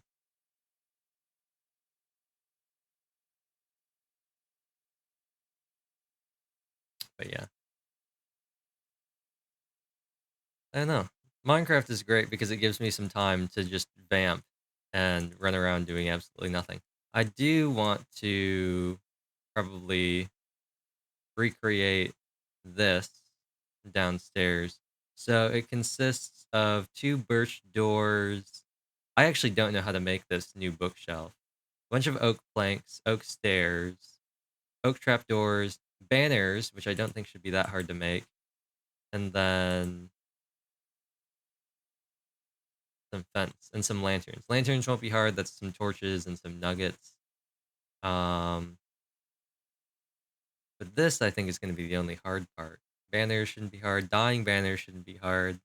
I might change the colors. I don't know. The gray is kind of cool. They could be any color we wanted. We could make them all ominous banners. That looks funny since you can't see the face. But I think the gray banners are going to be fine. I think like any other color, I think... Excuse me. I think they would just pop too much. I don't know.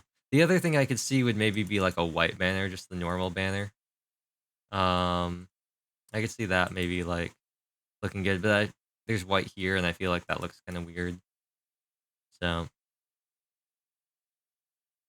definitely not green. I think the green's gonna be too dark. Cyan could work, but for now, I think we'll just stick with gray.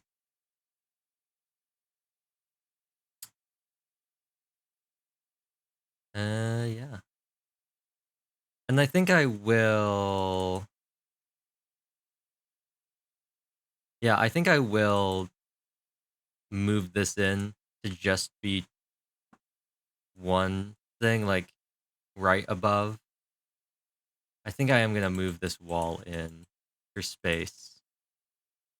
Just because it does use up a lot less space if the walls are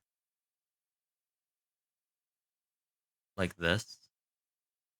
It's a lot smaller, much more compact, much more compact. But it still maintains like the double here and gives you the walk up with the little corner here. I think that's good.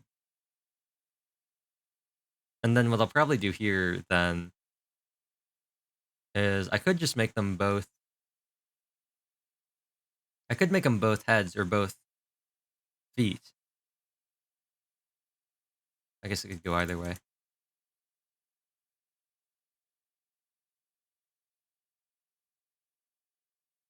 I'm just going to put this back because I want to have my original design in case I decide I like it better.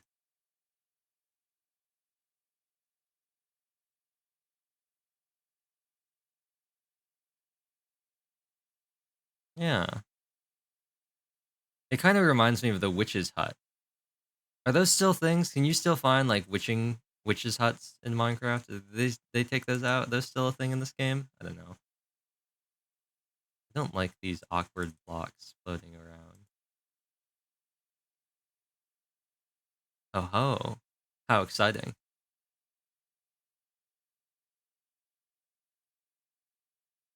Yeah. Anyway, I think I'll save that. I just hit tab to try and open up the player list even though I'm on single player. I think that the rest of that will be saved for its own stream, potentially, its own Minecraft thing. That's actually a smokestack that goes right up from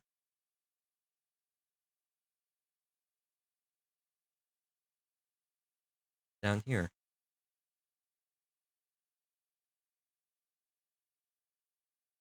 So this leads directly up to those cobwebs. It's supposed to look like smoke. But yeah, I don't know. I might look for some more designs. I saw something recently and then I forgot what it was. So that was kind of a major L.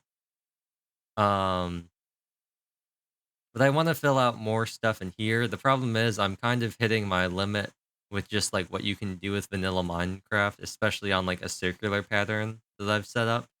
I'm just kind of hitting a wall and what I can place that does stuff like and like fits in the space. Like this obviously isn't functional. There's not enough space for you to even like crouch down to pretend to sit in them. But I couldn't fit both of them in unless I put the chairs right up on the thing, which kind of annoyed me, but it's whatever. And then there's still the whole guest house that's pretty much entirely empty except for that pool table, the couch, and those two chairs. So I might put some stuff in there as well. But yeah, this is my radically clashing design for this area. You've got this down here, which I don't even know what this looks like. It looks very like sterile. And then I'm gonna have like all the reading nook weird stuff in here. And then upstairs we're gonna have my weird like hobbit thing. And when you go outside, you'll see my nice little shire with my watermelons and my sugar cane. And then this very large generic Minecraft house. This real Minecrafty looking house. I might actually replace these with slabs or with stairs. Oh no, we decided we couldn't do that because these meet over here. Yeah. I miscounted again. Yeah, that's what this was. We built like this entire thing and then I found out I miscounted by one, so we had to change the design. Yeah. It really is to some extent just space because I don't want to destroy any of the natural terrain, so I don't want to do any terraforming, and I also don't really want to cut down any trees, which makes it very hard to build when there's no open space. But perhaps we will do something else. Maybe something. This is a nice sloping hill. Maybe. Oh, this does not slope as nicely as I thought it was going to. Maybe put some stuff up here. One thing I kind of do want to do, and this is just making another house. Also, this thing is huge. I never noticed how big this is. Like, I never really noticed how big it really was when you compare it to like the other place that we have. It's so large. Um, I might also consider trying to create. Actually, do I even do this? Do I have? Is this should be in Brave New World? This should be Brave New World. Yes, I do. This is um supposed to look like, because I have no idea. I have very limited information about what the inside is. Oops. I have very limited information about what the inside is supposed to look like. Which carpet is that? Do I even have that? Where'd that go? Did that just go into nothing? It couldn't have.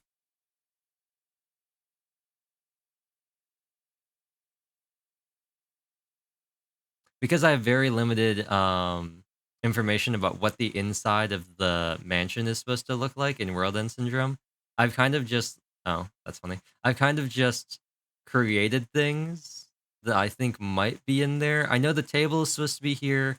I know that there's supposed to be the lamps and the table and the chairs, and I know they have the glass windows. Oh, I don't have Optifine anymore, and it does not look nearly as nice as it used to. Um, I know that this thing's supposed to be here. I know that I keep breaking things. I know that there's supposed to be um the deck out here, like the veranda or whatever, that has the one thing here, the cooler with the light on it, the table, and then presumably a oh yeah, it does have like a bench or something with a towel thrown over it, and then this other side here.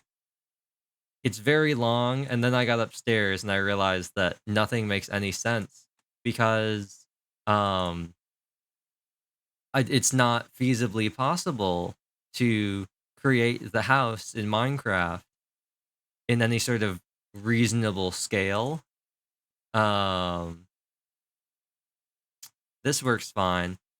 And this works fine. The problem is you get up to the second floor and suddenly you're supposed to somehow have two full bedrooms along this area right here, which doesn't make any sense.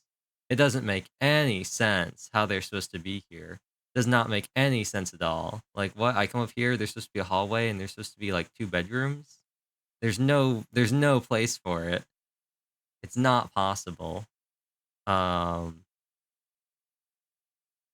But it was fun up until I tried to make the second floor. I had a very fun time making this until I got to the second floor, and then it was decidedly not fun. Um,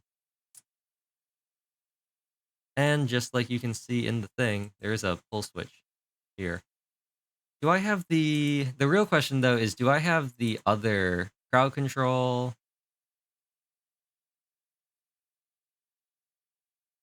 Survival mode. I don't think I have. I had another world. I don't think I have it on this computer, but um, I'm gonna go back here just because I like it. I did have another world where I attempted to recreate the penthouse from Quintessential Quintuplets. That was a long time. That was a lot of work. I had to, meh, but yeah, I really like how this turned out. And if I was actually good at building, then I would attempt to recreate Mihate Town. But the problem is, it's just so much terraforming. It would be either so much terraform. It'd either be finding the right natural seed or biome and a bunch of stuff there, or it would just be a ton of terraforming on a like preset world like this. Because I'd have to create the waterfall and the mountains, and then I'd have to like carve out the entire bay, and then you'd have the whole like mountains and the hills for the Kamisato estate. Kamisato estate? Wait, hold on a second. Kami-sa. No, that's Genshin. What's Saya's last name? What's her name? Oh, this is gonna bug me now. Saya Kamishiro. The Kamishiro estate. Yeah.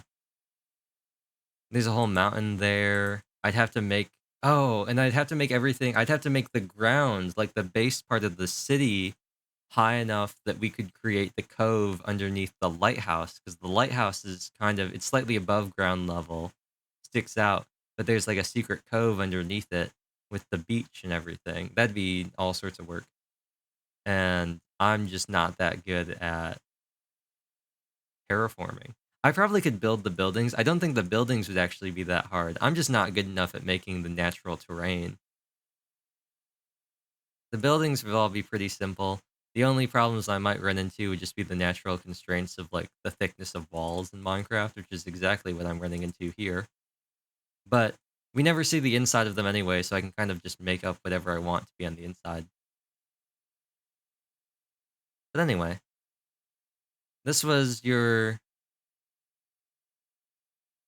weekly, bi-weekly dose of Neon doesn't want to keep doing whatever it is that he's streaming, but he also doesn't want to end the stream, so he's just going to talk about random stuff until he gets tired of doing that and decides he actually should end the stream. So yeah, I might also install some more mods, just like some cosmetic mods, furniture, stuff like that. Uh, the chisel, get things like that. I don't know. I kind of think that some of the fun is creating things out of nothing. I think that's part of the fun with Minecraft is creating furnishing that like does not exist in the game using the blocks.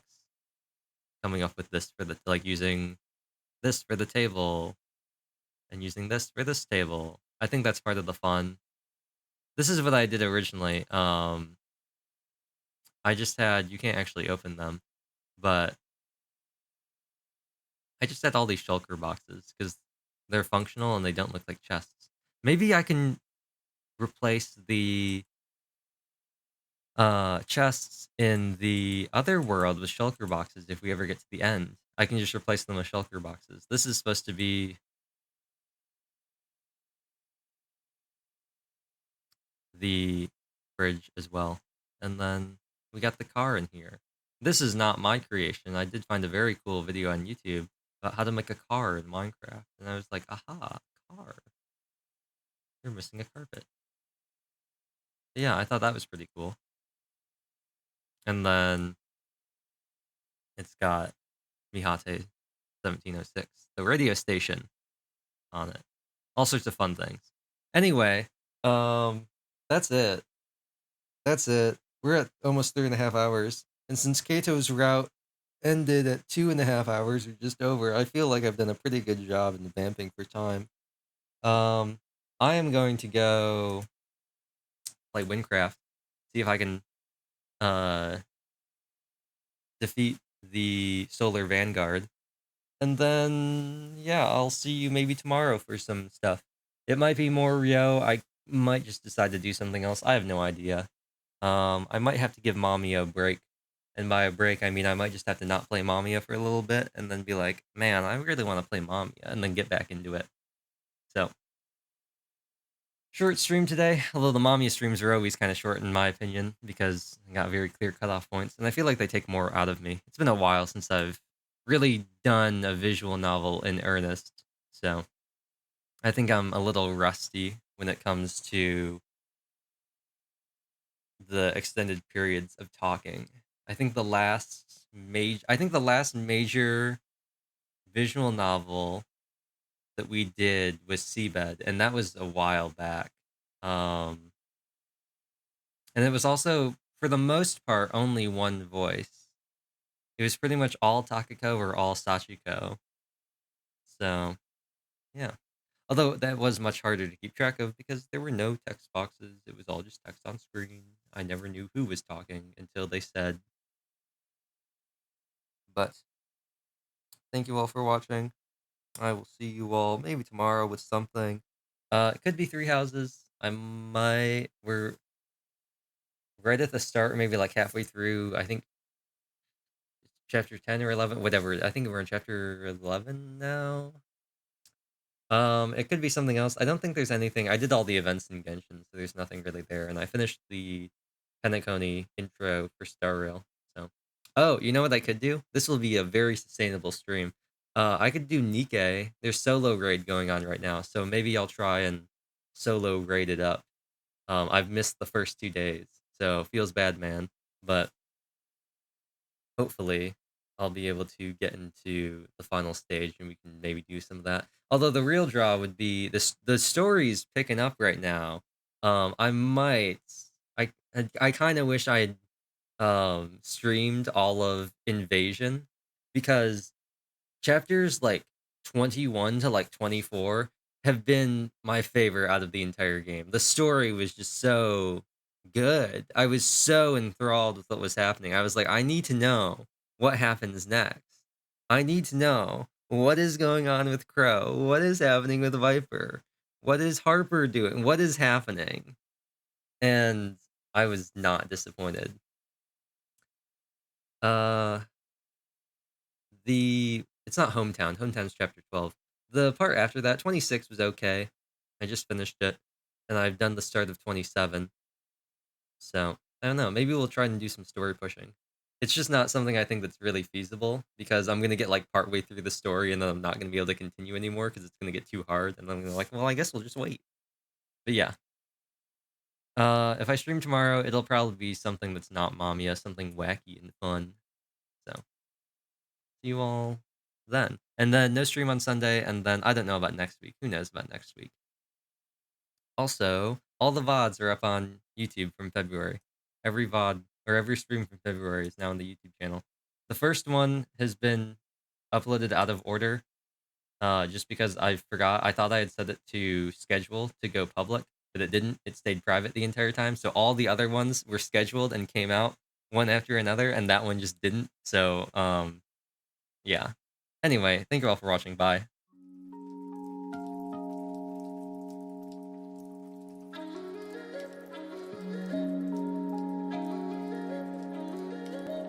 I'm turning off all the things. I'm turning off all the things. All the stuff is getting turned off. There's no more VTS. There's no more throwing system. It's all getting turned off. Pretty soon, even my mic will be unplugged, and you won't even be able to hear me talk. The whole thing. The whole thing. That moment is now.